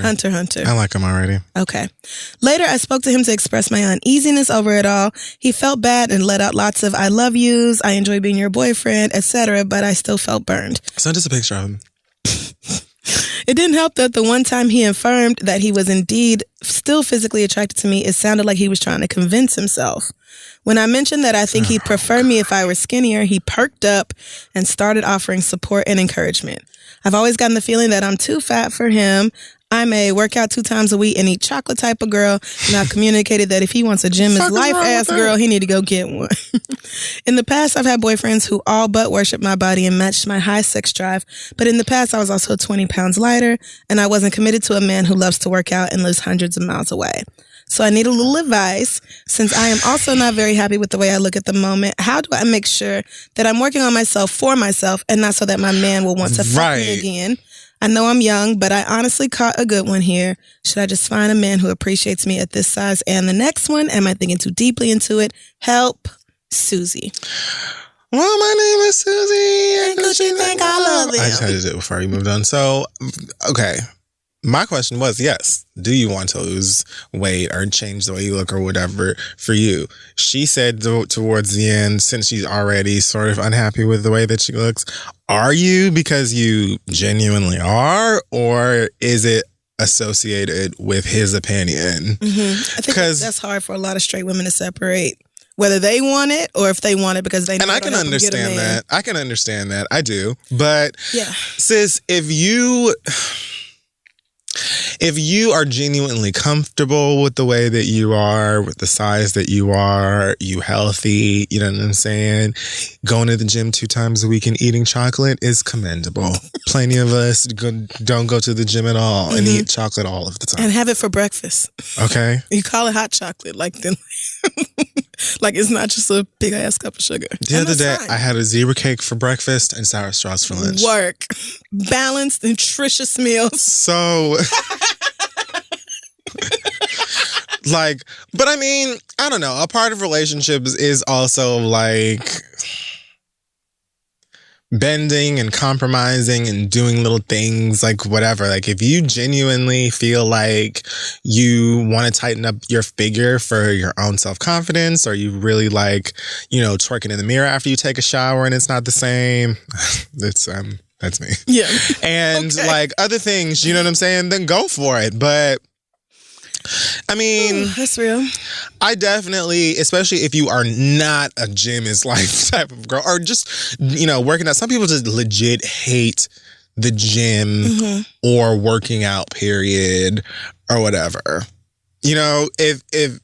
If that is you and the only reason that you would be out deadlifting anything, squatting anything, lunging anybody is because you want some dick from this nigga again, then I would definitely say, okay, evaluate that someone. Because you could probably get some good dick from somebody with the 20 pounds that you fluffed onto. Definitely could. So... But if he is really a good guy and you like him a lot and you feel like going and jumping on the Stairmaster or whatever might, get you back on Dick's schedule, then what's give it a shot. I mean, I have very complicated feelings about women changing their bodies for men. And it's probably like a way deeper conversation than what we want to get into right now. You can talk about it for 2 hours. Yeah. I will say that I absolutely agree. First of all, it's your body. You can do whatever you want to with it. That includes gaining weight, losing weight, having a 6-pack, having a no-pack. You can have whatever you can go for whatever it is you want to go for as far as your body is concerned. So the question is, how does she make sure that she's working on herself for herself and not so that her man will want to fuck her again? So it's like... That's the thing. I don't really know how. I don't know you, and I don't know really how to separate the two. Because I completely hear what you're saying in it being difficult to sort of figure out. Yeah. If it's like, okay, well, do I want to, do these crunches because I really want to, or does Jerome have something to do with this? Right. And I think the best way of doing this is to just separate weight loss from it and make it, you see, like you're saying, should I want to be happy with the way I look or whatever. I think you should just focus on being happy overall. Is it like you decided to stop working out? Like you haven't hit the gym very much lately? I'm going to always... sound like that. Right. Well, she doesn't. She says she goes twice a week and eats chocolate and she's not ever going to be a gym. Sounds like she's fine with that. Right. So it's like you're telling us things that make it sound like you're really fine with your lifestyle, which is great. She's unhappy with the decrease in dick. You don't like sessions. Right. So like reading between the lines here, it really sounds like you don't like the fact that he is less enthusiastic about your body. And even if you wanted to change it to please him, that's still within your rights. I just think that if you really want to make it, this is not about this nigga, this is about me, then make it about you. You can make it like, I want to make sure I get at least 30 minutes of regular activity every day to keep my blood pressure down because the Trump administration is trying to kill all of us. I want to make sure I feed my body. Which, are we going to talk about? Okay, go. Varied, I want to feed my body a varied diet full of lots of different kinds of foods because my body needs nutrients. Like this is self-care, but this is also like, this is a way for you to make taking care of yourself about yourself and the way you feel. Like, don't get on the scale. Go by how you wake up feeling every morning. Go by how well you sleep. Go by, whether your clothes fit the way you want them to. There's just a million other things you can do than tracking your weight and worrying about some nigga. Because like you said, in the past, you have found so many boyfriends who loved your body and loved your sex drive and whatever else. She said she was 20 pounds lighter. Okay, well, 20 pounds is not 200, sis. So I feel like even with a 20-pound weight gain, you're probably still going to pull. Yeah, I don't think it's going to be a huge... I don't think you have to worry about just no longer receiving any male attention. But I also... It is impossible for me to give you advice on getting male attention because I think that there is like... no pursuit that is worth less. I just do not care at all about the pursuit of getting a man's attention. So I am trying to help you to make it about you because if I think it's about your nigga, I'm going to be like, girl, who gives a fuck? I mean, I don't think there's even anything wrong with going and working out because you want you to be sexy for your nigga and stuff. I just wouldn't do it. That's me. Like I wouldn't, like if my homegirl was like, oh, I feel like if I went and just like lost 15 pounds, it would spice up the bedroom more. I'm not going to be like, what's wrong with you, bitch? It's 2019 and you're a free woman today. Like, do what you want to do, sis, but it's your body. I definitely think it should be more about you. Like, I started working out more regularly. Yes, I do want to upgrade my thirst trap possibilities fully, but I started doing it more often and seeking training because I really wanted discipline. Yes. And I'm so very much so lacking very discipline. Much not. Yes. Just across the board. Same. So I thought that at least if I had that, especially if I had someone training me, it could help me to start to be disciplined in that place and hopefully like it would overlap into other things. Mm-hmm. So it was never just about like, oh, I really, want for the boys to think I'm hot and blah, blah, blah, blah, blah. Like, it really had more to do with like an internal thing. And I think it could be the exact same thing for you. And if it means that you're going to get fucked way more often by your fine anime watching boyfriend, then win-win. Right. But doing it solely to please this nigga who also has not made it clear that he even has a problem with your weight. Like, we are talking about assumptions here. So... Yeah, she said he seemed kind of enthusiastic and perked up. I mean, she's probably right. Don't get me wrong. Lord. But he didn't explicitly say anything. Yeah. So, I mean, it doesn't help also that she said he works out all the time? Yeah, he works out all the time. He's like, she put his height and weight in here and said he has almost no body fat. Really? Okay, let me look it up. I closed the email already. Girl, the man is 6'2" and 210. You better go the fuck off. But she is 5'5" and 175, which to me does not sound fat. I guess it depends on how you carry it, but 5'5", 175 does not sound like, No. Doesn't sound like you're shopping at Lane Bryant and Torrid exclusively, girl. So no. I just would say that if you really want to make changes, then make it about you and your health and the way you feel and not about these niggas. I think that is at least a healthier way of approaching it. Because what you don't see, and this goes into a much deeper conversation that we do not have the time for right now about how diet culture permeates society and everybody feels this constant need to be doing whatever they can to lose weight. I thought you said diet culture. I was like, what? What the fuck? What? Well, I mean, there is diet culture, but that ain't got nothing to do with the rest of y'all. I just thought that's what you said. So, yeah, I would just say, make your fitness journey or whatever about you and the way you feel, and don't be stressed out about the scale, and you might just find yourself being happier regardless. So, yeah. All right. Anything else on that before we move on? I'm going to get back into the couch this week. Okay. No? Okay. So first I want to read this letter that we got from a therapist in reference to Penelope, who was the one who said she wanted a black therapist? Yes, because this white woman was crazy or whatever else. Yeah. So this doctor says, first, I want to express my gratitude for your willingness to share about your personal mental health journeys and your efforts to reduce the stigma that is still present in communities of color regarding mental health. As you read Penelope's letter last week, I felt a rush of anger run through my body because I believe her concerns highlight the challenges that many people of color have when they do decide to seek out psychotherapy. Further, it also speaks to the need for white therapists to understand the nuances that come with working in cross-racial treatment. Oof. I would like to let Penelope know that the key to any successful course of therapy is the nature of the relationship with the therapist. Amen. Your therapist literally has one job, and that is to provide a safe and supportive environment that is conducive to self-exploration, because it is extremely difficult to confront aspects of ourselves and our realities that cause us pain and stagnation. As part of her one job, she keeps emphasizing the one job, she should have brought up the racial differences between the two of you early on in the treatment to address any issues relevant to you being a black woman, as well as explore your experience of sharing intimate details of yourself with a white therapist. In other words, she should have called it out, named it, addressed it, and showed you that she was not afraid to talk about it. Okay. Moreover, the relationship with your therapist is designed to be one-sided in that everything she does is for your benefit and yours alone. Yep. You do not owe her anything. With that being said, she should have been checking in with you periodically to ascertain how you felt about your progress. The fact that she has not opened up the conversation for you to discuss that is not a positive sign. At this point, you should consider expressing some of your concerns with her, or find a new therapist, one that will be more aware of their own racial identity and how it influences the therapeutic encounter with you. I hope this can provide more clarity for Penelope, as well as others who are still unsure about seeing a therapist. Warmly, Dr. Gaines. Amen, Dr. Gaines. She put her first name, but you a PSY.D. So we're going to call you your doctor, which you are. Well, there you go, Pens, because... Yeah, that's great advice straight from an expert. Yeah, I'm stupid. I don't know what I even said to you, to be honest. I feel like we said a lot of that same thing, but when doctors put it in doctor speak, and they say it in ways that are a lot nicer than the way we say things, I think it just gets across better. More of a word you can trust. Yeah. And all of the school you had to go through to be able to say that shit with confidence. That's a lot of school. I don't know anything.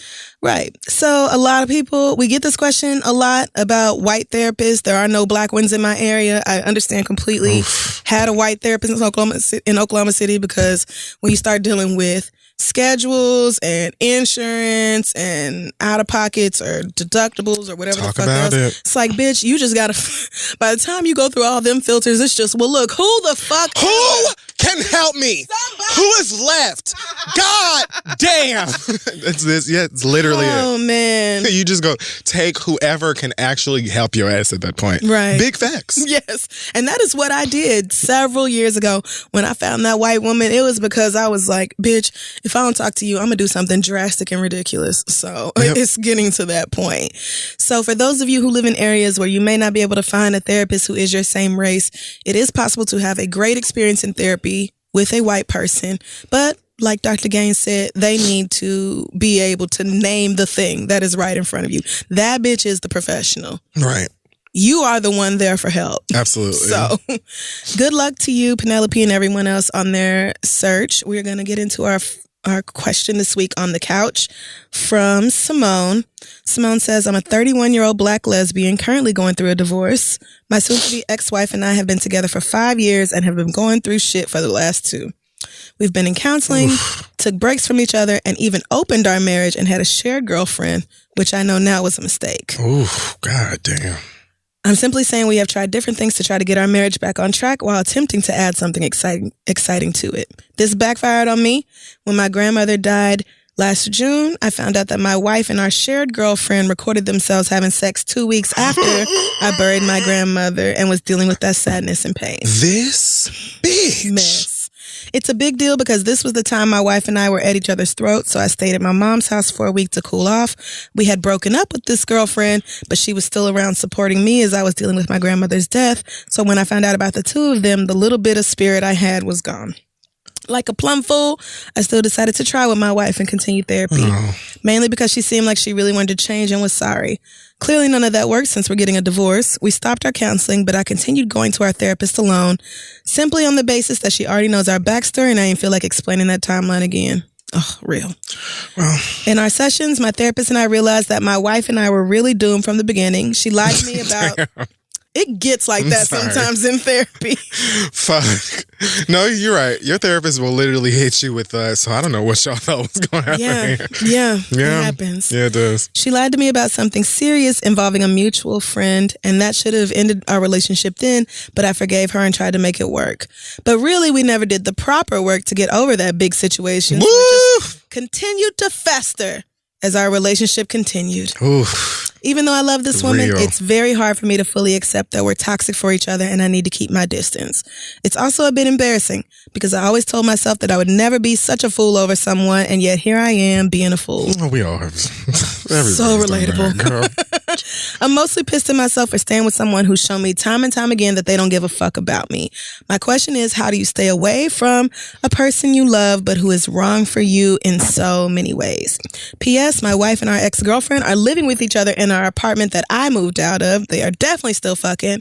I got the vibe when I went to go pick up some more of my things from the apartment, and in an argument my wife and I were having, she told me that they were. Technically, that's their business, but it's still fucked up and it still stings. Thanks for any advice. Forgot the name. I gave her Simone. Woo. So I picked this question because of the question she posed at the end, which is, how do you stay away from a person you love but is wrong for you in so many ways? And the answer to this is a revelation that I have recently had in therapy, which is boundaries. Not that I just realized what they are or that they're important, but that I've only recently started to feel it. Like, there's a very big difference, for me at least, between when my therapist first introduces something and when it finally clicks with my dumb ass and I start implementing it into my life. So we have been talking for over a year now about boundaries and how I'm very bad at establishing them, very bad at enforcing them. I'm bad at it too. Because I have always been taught to take other people's feelings into consideration, and not to just take them into consideration, which is what most considerate people do, but to value other people's feelings or wants or even needs at the same level or with the same intensity that I value my own. So I have had relationships where I felt like I wanted to break up with this person several months before we actually did break up, because I could not work up the nerve to do it because of XYZ to do with this person. Oh, I can't break up with this nigga right now because he just told me something big about himself, and he think if I break up with him right now, he'll think I'm leaving him because of that. Or I can't break up with him now because he just told me about his mental illness and he'll feel like he's being deserted. Or, I can't break up with him now because his mama's such a bitch and he'll just feel more abandoned than he already feels. And all the while justifying to myself why I could not create and establish boundaries, and at the same time letting my own health, wellness, and well-being just fall right the fuck on away. Because while I was so worried about being the support system for that person, they're so wrapped up in their shit that they can't be the support for me. So it's like I'm doing all the work here. Yep. I'm taking care of you emotionally, and then whatever I have left over is for me. That's incredibly unhealthy. It's like changing a baby's diaper and it just keeps shitting. Yeah, every time. And you take the baby's diaper off and you finally get them cleaned up. They piss in your face. Yep. You get a new diaper on and the nigga shits 3 minutes later. And it's like, really? So we're back at it? Okay, cool. Yeah. It's kind of like that. So for me, recently I have been able to establish boundaries with people who have been fucking up with me over and over for a long time. And I just never really had that in me to say, hey, this is the treatment that I demand from you. And if you're not willing to do it, then you can get the fuck out of my life. Mm-hmm. I've never really been able to do that before because, again, I was raised with this, your feelings, not that they don't matter, but you have to worry about other people's feelings too, because that person's feelings matter just as much as yours do. And so if this person is hurting you, you have to take into consideration whether your actions will hurt them back. And it's like, that's not how this works. That's not what healthy self-love, that's not what true self-care looks like.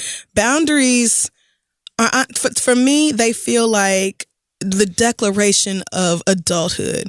It's not, how like 19-year-olds be like, bitch, I'm grown, don't talk to me, blah, blah, blah. It's like, no, I'm really a grown titty ass woman because this is how it fucking is. Yeah. And it ain't no arguing with me. Yeah. And that goes for everybody. Yeah. My mama could disrespect my boundaries, and guess what? My mama would get cut the fuck off. Absolutely. That is where I'm at in life. It's funny, I said yesterday, like what I'm gathering from what you're saying, like boundaries are like you at a certain age, like standing up and like, this is the type of person I am. This is what works and this is what does not work for me. And like, those are the fences around you, basically. And it's like, they're very clear. You know what I'm saying? And yesterday, I briefly posted a hilarious tweet from, I'm actually going to say your name because you gave me a huge chuckle, bitch. And I don't even mean to call you a bitch. I'm sorry. We don't know each other. But like, but she said, stop I don't know how to say this. Oh, no. A haniwa? I'm so sorry. It's another Maybe language. It's a haniwa. But it says, stop blocking your mama from your posts. Let her see the hoe she raised. Yeah. Bitch. Let her see the hoe she raised. I holded that. And I said to somebody, I was like, the funny thing about this is, to me, like, first of all, my mom's not blocked from anything on any of my social or whatever, but I have told her before, don't come over here. Okay? Don't come over here because you know, and I know, that you're the type of mama who likes to come to me and be having questions and concerns about what the fuck I'm doing. I'm not doing that. You told me that if I wanted to be grown, that I needed to get out of your house and get my own grown-ass home with my own grown-ass money. I've done both of those things. And I did them right in front of your face. Mind your business. Respect. My mama already knows. She's not even coming over here because she knows that I would respectfully be like, we're not talking about this. Yeah.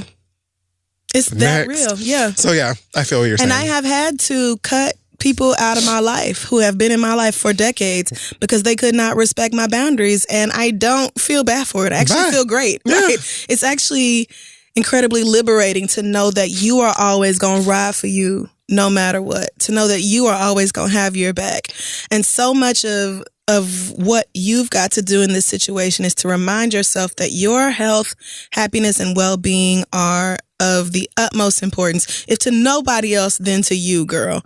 And you have to be mindful about keeping anybody out who isn't contributing to that. Anybody who's bringing mess, drama, stress, etc. in your life and is not showing any willingness to change needs to be the fuck gone. Like, and the fact that you and this girl tried therapy, like you tried, and it still didn't work out, and now you get a divorce and she laid up with some new bitch or whatever else and you can't figure out how to stop wanting her or whatever else. Part of it is just the heartbreak over your relationship ending, your marriage being over. That's a very difficult thing to go through, but you're going to have to, it's kind of like parenting yourself. Every time me and my therapist have this conversation about self-care, it always comes back to that. And it's like, slowly but surely, she's starting to get it through my head. How she puts it to me is like, kind of look at yourself as if you gave birth to like the 6-year-old version of yourself. Yes. You know what that baby needs? Every fucking day, girl. Somebody to take care of it. Every day, somebody got to get that girl up, brush her teeth, wash her face, comb her hair, put some clothes on her body, get her some breakfast. She's going to need lunch. Don't forget dinner as well. May also need some snacks in between. She's going to need to move her body. She's going to need to go outside. She's going to need to, she's going to need a lot of care and effort poured into her. And I think a lot of us grow up and we kind of feel like, whoa, shit, I'm grown. I ain't got time for that shit. Like we may decide that we're going to have zebra cakes and sour straws for breakfast, even though our mamas would have literally never given us that for breakfast. Like, I didn't even get cereal with colors in it.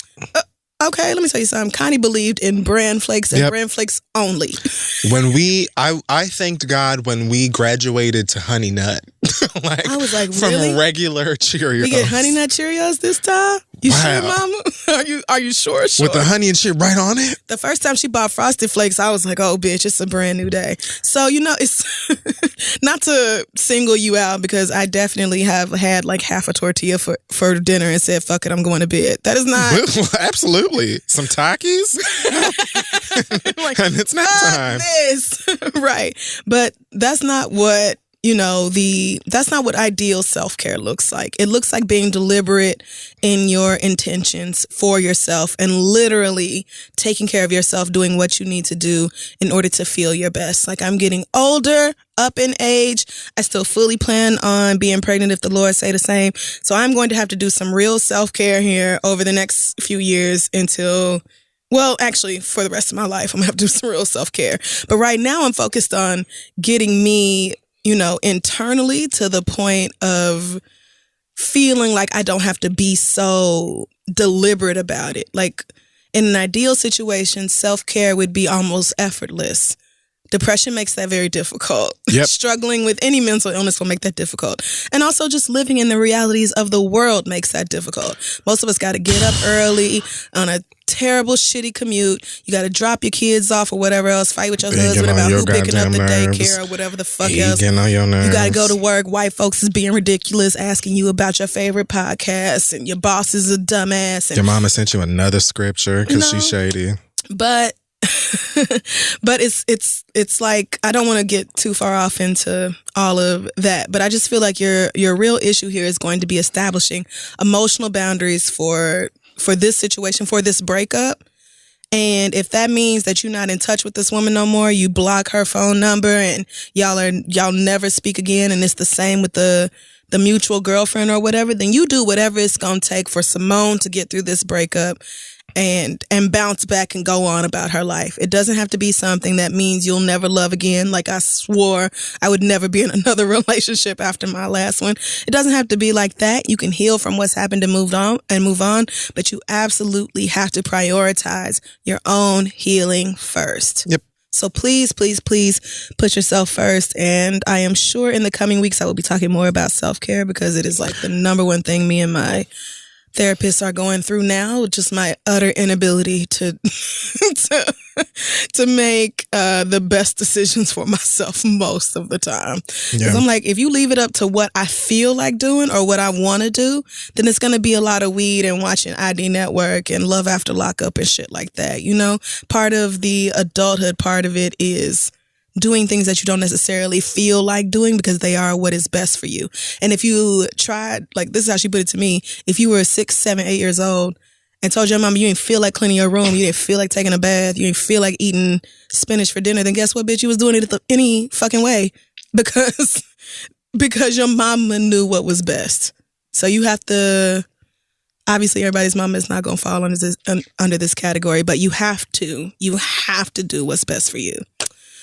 So that's as far as that person is concerned, she died. Have a wake. Truly. You know what I'm saying? I usually suggest to find a picture of that person or a picture of you and that person. Light some sage, incense, whatever it is, and burn that bitch. Maybe you can say some words on the good times or the bad times or both as it burns, and let the ashes hit the wind. And as far as you were concerned, then that person is dead. That means that their phone, it doesn't work. There's no need for you to even have that number in your phone because there's nobody on the other end of it. Yep. There's no need for you to follow them on social media anymore. They don't post anything. They died.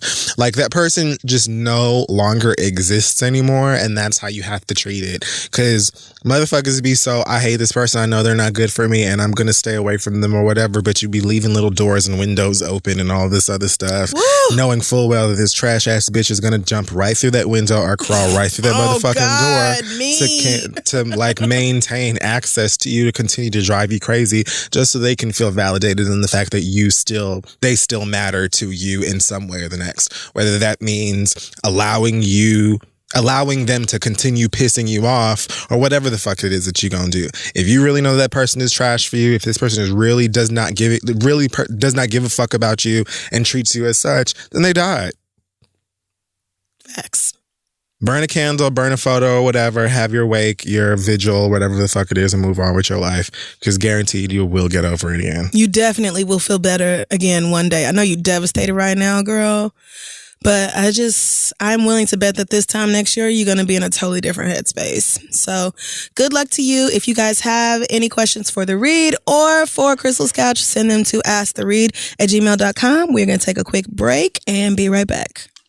Hey guys, one of the most important things to do for your health every day is to make sure that you brush the damn bones coming out of your gums. That's right.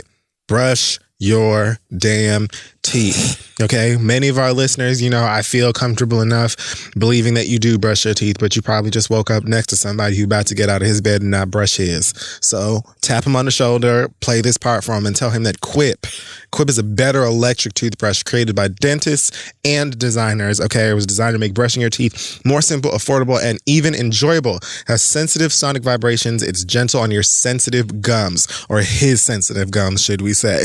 And it has a built-in 2-minute timer that pulses every 30 seconds to remind you when to switch sides and guide you to a full and even clean, because that nigga ain't got no home training, so he don't even know how to brush his teeth. The toothbrush will teach him. Better yet, Quip doesn't require a clunky charger. Instead, it runs for 3 months on one charge. He ain't got no excuses for his breath to constantly be smelling like tartar sauce. And it comes with a multi-use cover that mounts to your mirror for a less cluttered sink space. He ain't going nowhere but to the basketball court.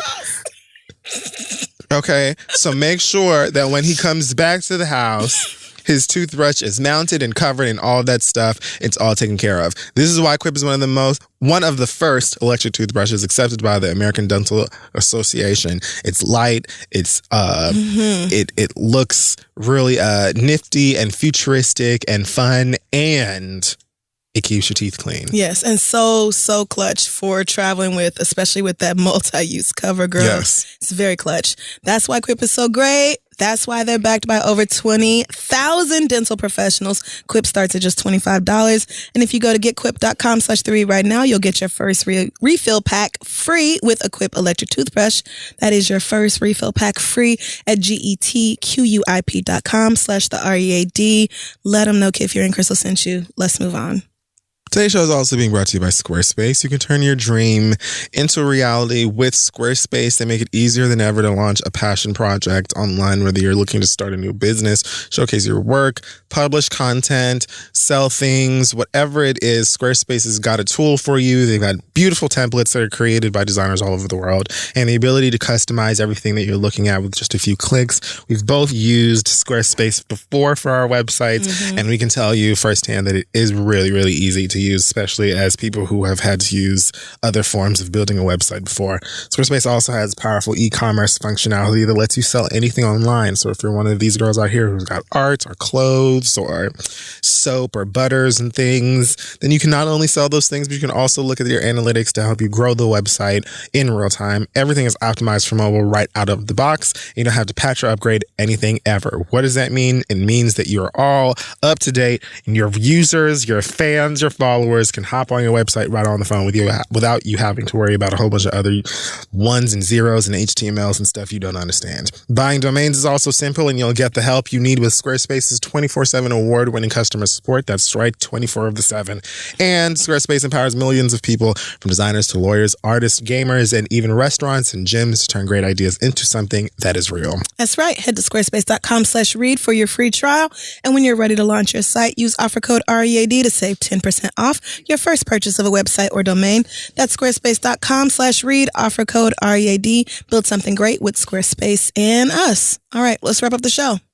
All right, so for the read today, I don't know. Okay, I'll just begin. Billy Porter. What? You showed your ass in that gown. Oh my God, I got so scared. At the Academy Awards. So scared. What a vision. What a vision. Bitch, you motherfucker. That goddamn garment was so fucking gorgeous. I just shout out to Christian Siriano, because y'all did that. That shit looked so good. I loved it so much. So, no, I'm not reading Billy Porter, because Billy Porter is amazing and talented. And yes, very much a legend. And I loved every fucking thing about that outfit. He looked like he was going to Garnet's wedding. Yes. Absolutely. Like he was on his way. And so was Angela.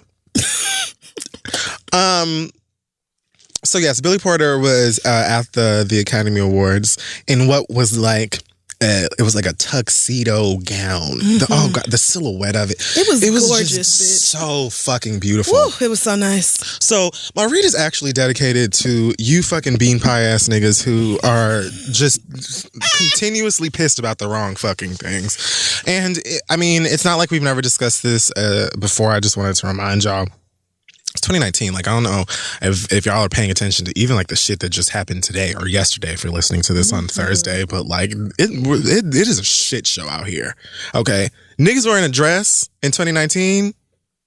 It shouldn't bother your black asses. I don't understand what the fuck y'all dizzy hoes be worried about the wrong shit for. It's like to this day. I'm tired of this narrative that black and brown queer people living whatever their truth may be, especially when it comes to like clothing, hair, makeup, or the like, is somehow lending itself to like the destruction or the lack of progression for the black community.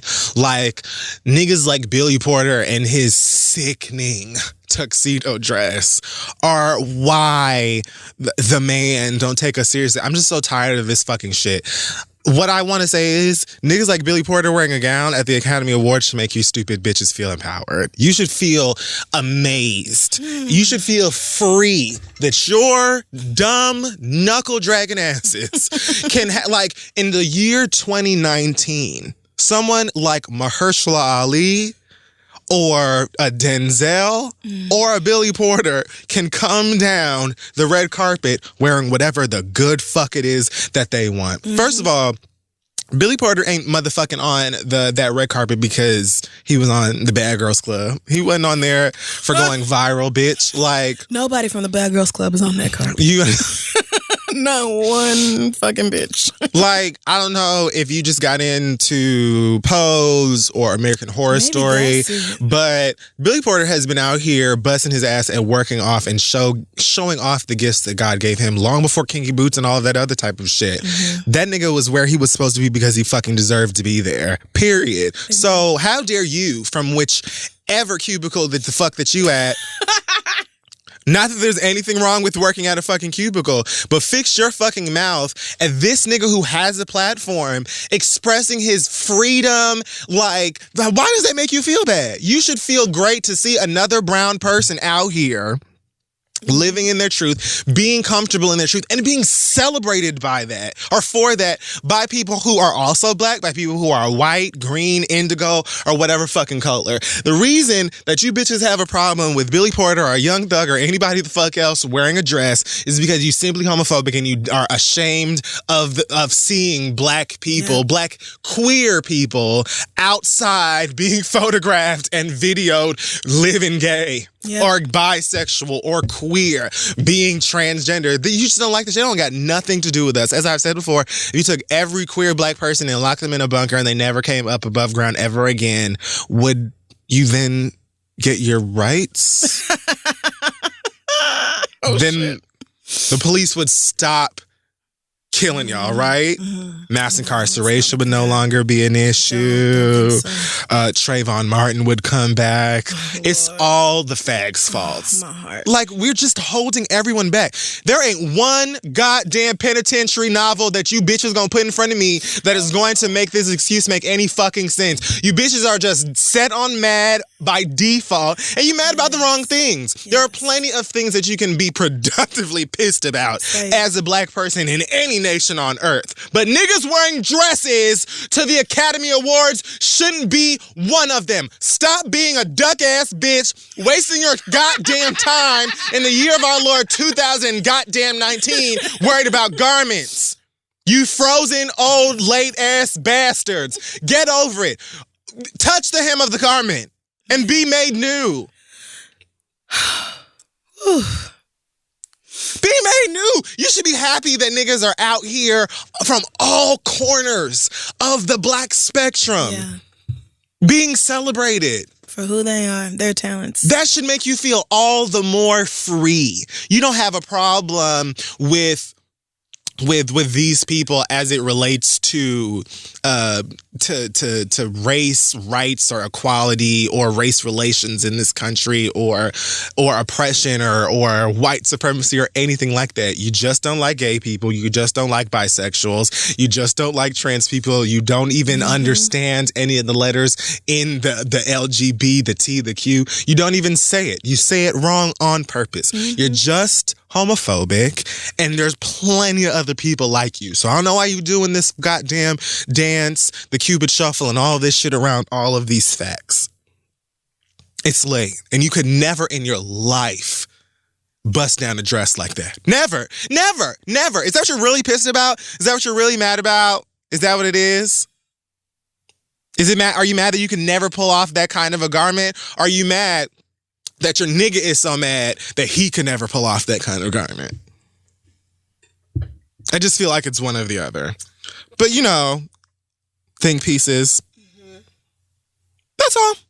My thing is, I don't know how you looked at Billy Porter and weren't just immediately breathless and taken aback by what a bad bitch was in front of you. Like, that tuxedo skirt combo or whatever it's called, it was fucking magnificent, bitch. It wasn't, no shade to kilts, but this wasn't no kilt, bitch. This was a whole full-ass, Cinderella-ass princess skirt, bitch. There was crinoline involved. Oh, okay? The prince is giving gorgeous. It was just, I saw Billy Porter and at first I said, of course you did. Of course you did. Yeah. Billy Porter has been killing the carpets. Bitch! Okay. But I can't handle any more of this man and his fashions. I cannot.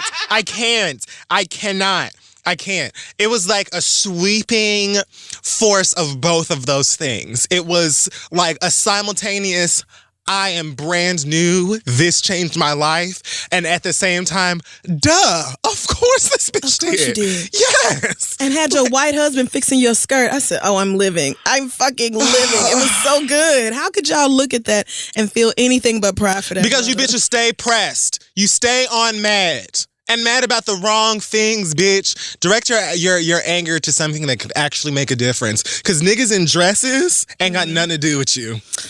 Woo, all right. Is that it, friend? You dumb, fucking, crumb in the mouth corner ass bitches.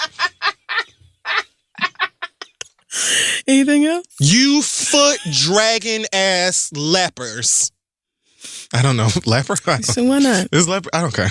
Anything else? No, something about Nene Leaks? No? What did Nene do? Nothing. I just thought, niggas love us and Nene as an insult. You fucking sarong wearing ass bitch. Wait, who said Nene's teeth look like H.H. Gregg? It was Dustin. It was Dustin. That sounds like some Dustin shit. Okay, you know what? I said iPads. On that note, I'm going to... Are you done?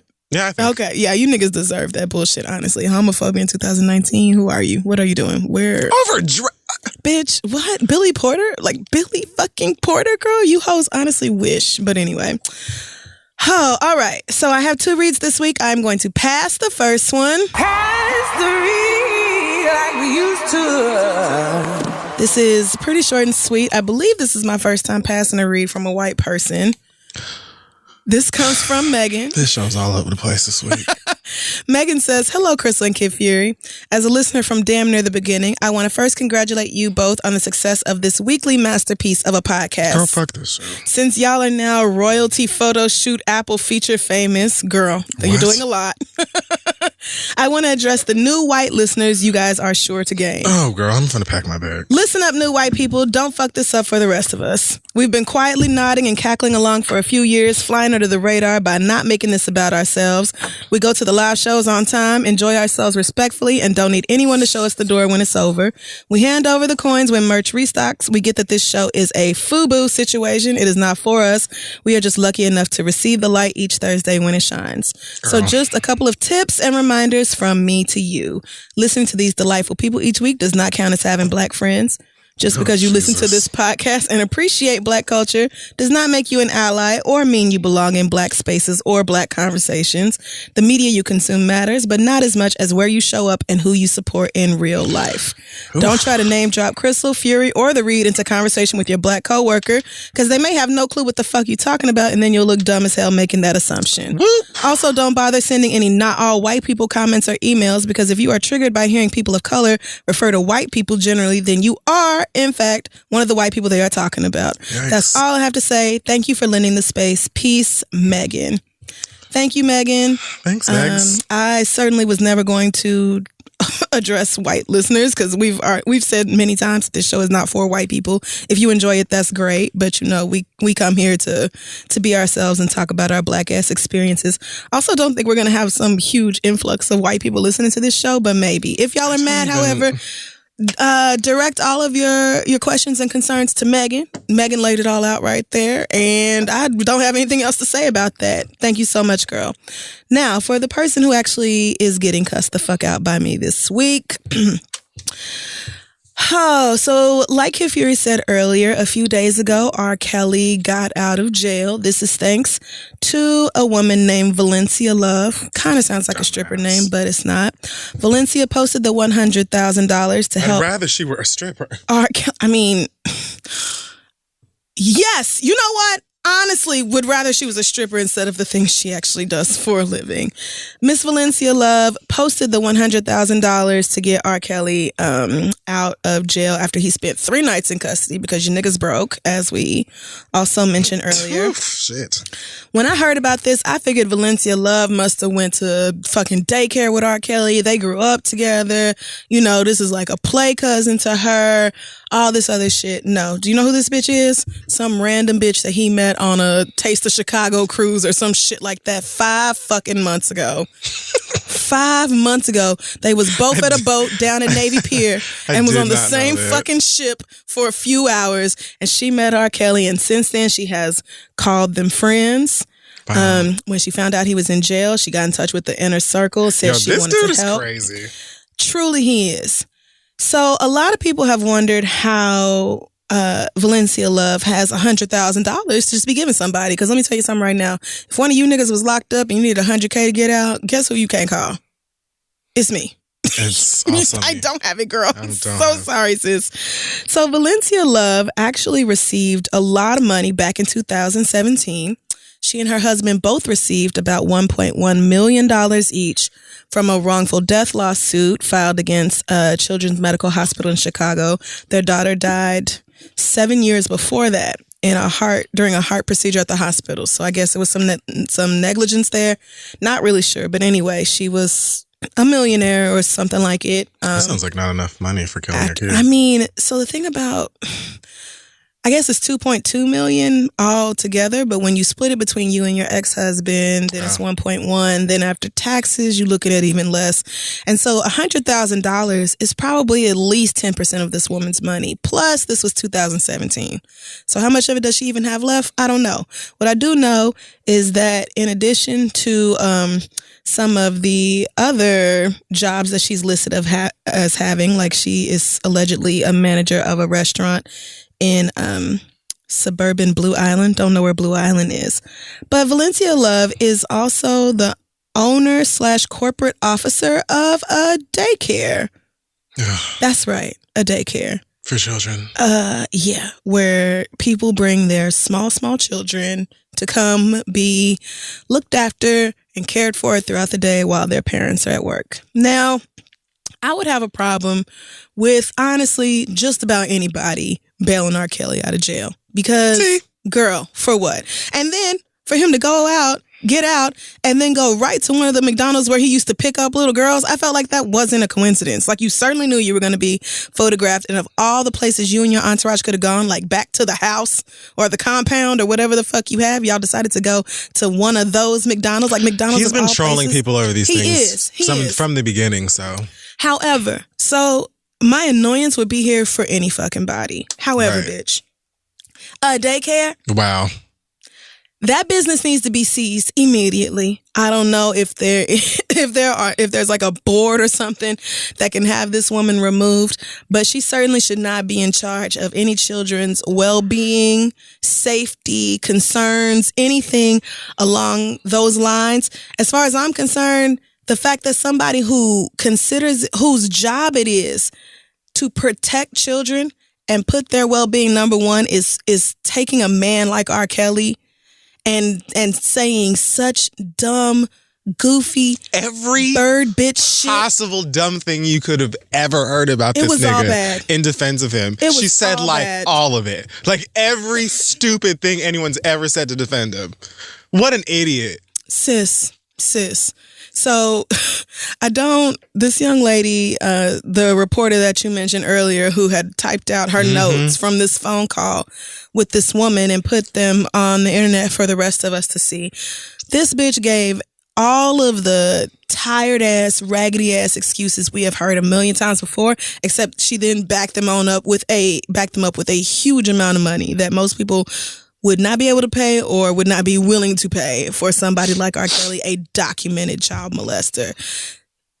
Great quotables such as, y'all need to be worried about these priests out here touching little kids. Wow. I don't know why everybody is so worried about R. Kelly. Like priests is out here doing the same thing and y'all don't have that same energy for them. And, I just have to say, as his friend, if he tell me he innocent, then I just have to believe that. It's not like I condone a man sodomizing or abusing women, but if he say he innocent, then what am I supposed to do? Oh, I don't know, you goofy ass bitch. You might want to just take a look at some of the context involved here. You might want to take a look at R. Kelly as a person.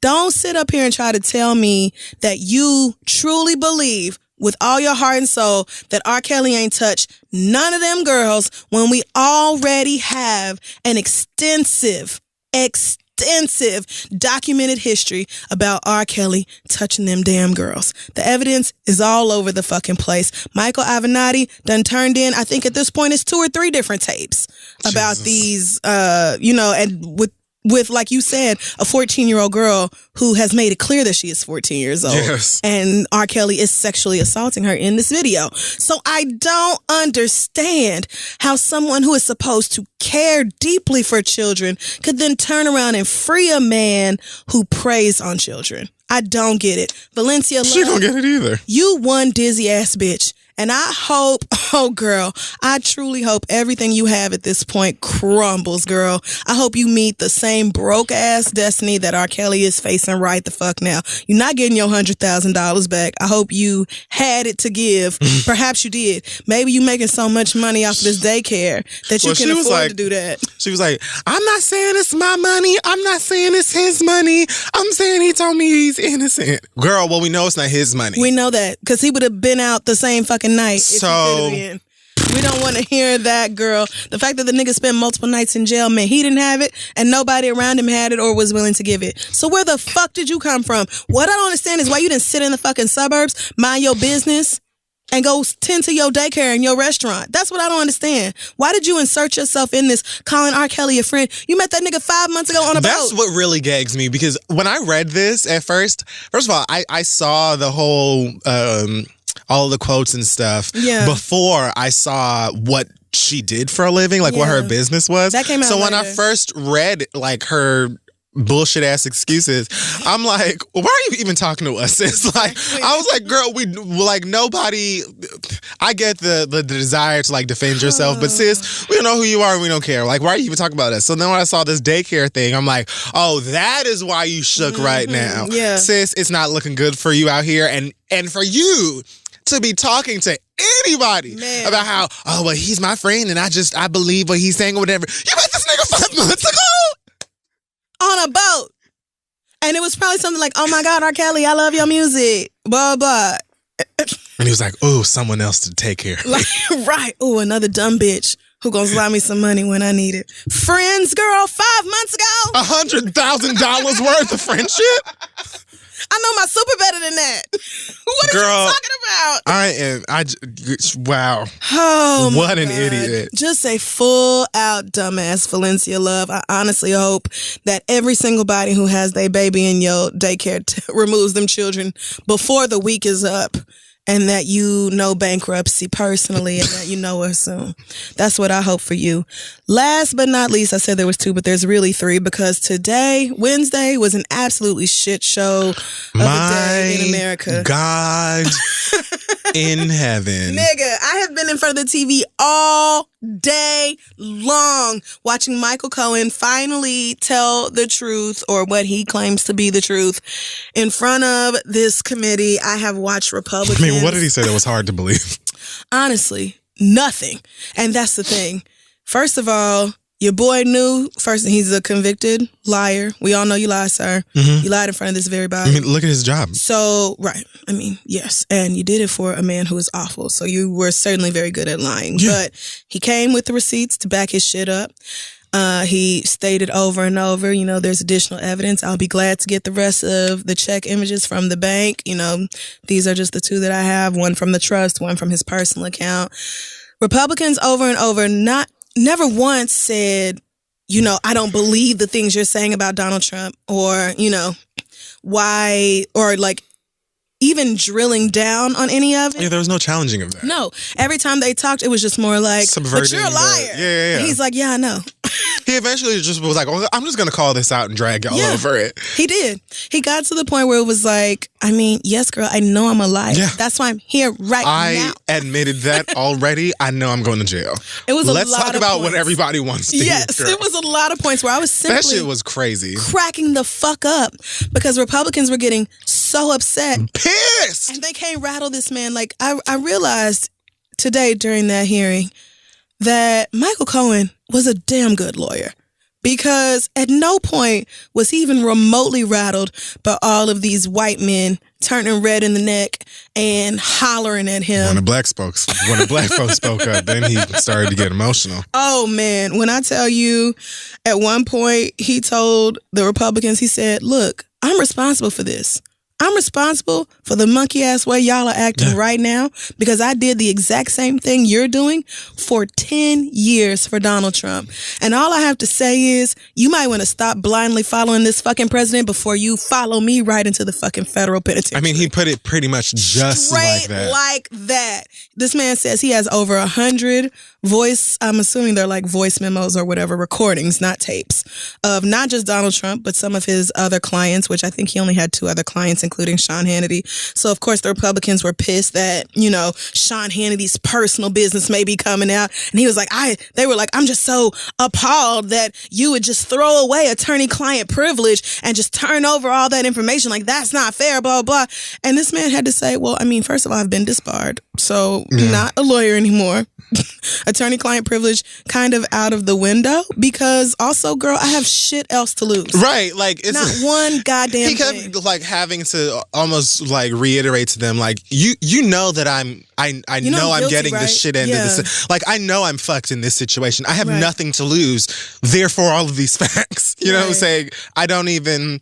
But yeah, I all you really could do was laugh at that fuck shit, bitch. Because I got a good hearty cackle out of that mess. You have to know that the GOP is going to continue the same narrative that they have been going with, and at this point, it's more so, I guess, about what you can prove and what Americans will believe and what people will believe, and people, especially a lot of Americans, are fucking dumb. Mm-hmm. So I don't take Michael Cohen at his word. He is a fucking liar. Yeah. He's still a terrible person. Just because he got up here and dragged Republicans and it was funny doesn't mean he's not fucking terrible. I'm not about to go get a Michael Cohen jersey. And when they paraded that one black woman, you know, that bitch who always got sunglasses on top of her weave, she worked for a HUD or whatever, they brought that one black woman out and was like, how can you say that Donald Trump's a racist when his prime negress is right here? Like, how is that the case? And Michael Cohen was like, I mean, I'm the son of a Holocaust survivor and I worked for him, so there's no accounting for being a fucking dumbass. That's the part that's left out. But like, just follow me, camera. Like, that's where I'm going here. All of y'all are finna be fucked if you keep supporting this man who, if it was any other president, it seems like facts would matter a lot more. But they just don't. And y'all just don't give a shit. And he's like, shit in every way. He's really bad. And like in really for everyone across the board. But Republicans love it. the rich Republicans love it. Poor Republicans are like, don't take away my Obamacare. But the rich ones doing everything they can to rob y'all's asses. I mean, and for a lot of them, still their racism and, well, it's primarily racism. Yeah. It will sustain them through the rest of it. This man told us about how Donald Trump rode through Chicago and made his shithole country's comment back when Obama was still president, saying, there's never been a country led by a black person. Man. Yeah, a successful country led by a black person. Like, but we literally were living in it, and then you came. So that's just not really true. But anyway, Michael Cohen got up there. Black people wouldn't vote for him because he's too stupid. I mean, they're too stupid. He is too stupid. Meanwhile, black women voted for you at the lowest percentage out of every fucking body because we clocked a long time ago what a lying ass liar not stupid. Yeah. Right. For like the opposite. Because we're actually goddamn brilliant. Yeah. So it was, if you missed it, go check out the highlights. I mean, I don't want to make it sound like a game or whatever, because it's certainly not a game. Oh yeah, no, you can go to several websites and at the very least get like footnotes or whatever. I mean, right, go get your news, not from the read, but right, what is this? It was just quite the fucking day to sit here and watch people a shit show do everything they can to make it seem like Michael Cohen, like that's the thing, they weren't ever really defending Donald Trump. It's like, you definitely believe all of these things about Donald Trump. You just really badly want to talk about anything the fuck else. Yeah. Especially things you've already discussed to like dance around. Yeah, there was just a lot going on. But the thing he said that really worried me the most, and I mentioned it to Chris, and he said that he believes it's true as well, which was at the very end when he said that if Donald Trump loses the next election, he's still not going to lead. There will be no peaceful transfer of power. Whenever it's time for him to be out of office, he will not go peacefully. Look at the way he won. Well, there you go. You know what I'm saying? Like the way that he won and still was like, oh, all of this voter fraud and et cetera, and all of this shit. But like you're still here, able to ruin all of our lives. Yep. What are you bitching about? So of course. Yeah. Meanwhile, in North Carolina, the Republicans really did steal an election and got caught because the Republican who won, his own damn son testified against him and was like, I actually told my daddy 2 years ago, watch out for that man coming through here peddling that bullshit, because that's some illegal bullshit. And he ain't listening. And now all of a sudden, what happened? Niggas stepping down. You got to have a whole nother race because y'all done had absentee ballot fraud and all this. Like, Donald Trump has been harping on these topics for months. Where are you at now, bitch? We have real documented election fraud going on right now within your own fucking party. Where is it, Donald? Where is the tweets? I need to see them. I need to see your tweets talking about how terrible this election fraud, this voter fraud is on behalf of your own fucking party, Donald. I mean, honestly, I don't even really. I'm so in my own bubble of weed and depression for most of the time that I don't even really come up for air too often to pay very close attention to a lot of these things. But when I do, even if I did not, I think that at this point it's painfully clear what everything is, and you don't have to be of a certain age or even a certain like education level to see the way that things are, and also that there isn't really much sign of things changing, unfortunately. So, I mean, there are a lot of really optimistic people who feel like a change is going to come, and we're uplifting lots of really strong and bright people, and that is true. et cetera. Yeah, but the freshman Congress people today. Oh man, and then honestly, every person of color who got up today and questioned Michael Cohen, I just stand. There was a lot of good shit going on. Lots of great questions. And I feel like if Michael Cohen told the truth, this is going to be a very hugely terrible day for Donald Trump, because it's going to opens the door into so many more investigations. Tax fraud. But see, that's what you have to have the faith that those things will happen. Well, I don't really have faith in anything anymore as far as this country, especially this administration. That's understandable. Because I feel like Donald Duck. Sure. Would honestly rather have Donald Duck as a president. Me too. So, Donald Duck ain't never... I played Kingdom Hearts 3. I know Donald Duck would protect me occasionally.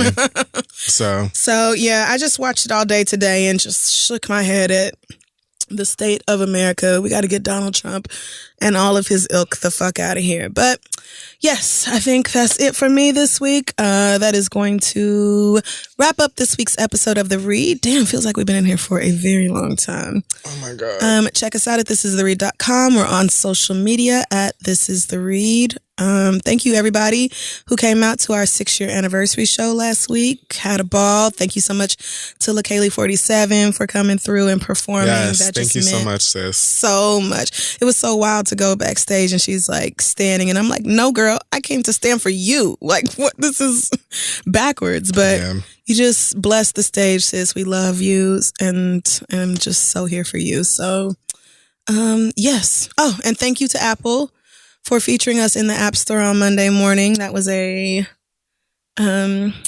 pleasant moment. It was very interesting, yes. My mother contacted me about it. So. Oh my God, no. Are you serious? I mean, anybody could just go on their iPhone, I guess, and we were just there, whether you wanted them to see you or not. So yeah, there that was or whatever. But you know, the pictures were nice, I guess. Yeah, my cousin took a screenshot and put it in the family group chat before I had even opened up the app. I was like, yo. I just... Glory. I'm not in a... maybe another time. Okay. Yeah. But I'm not in a place of... I've never really been good at celebrating myself or positive things that are happening for me, but I've been very anti that lately. And yeah, it's pretty bad. But I'm looking at the clock and it says 162. So.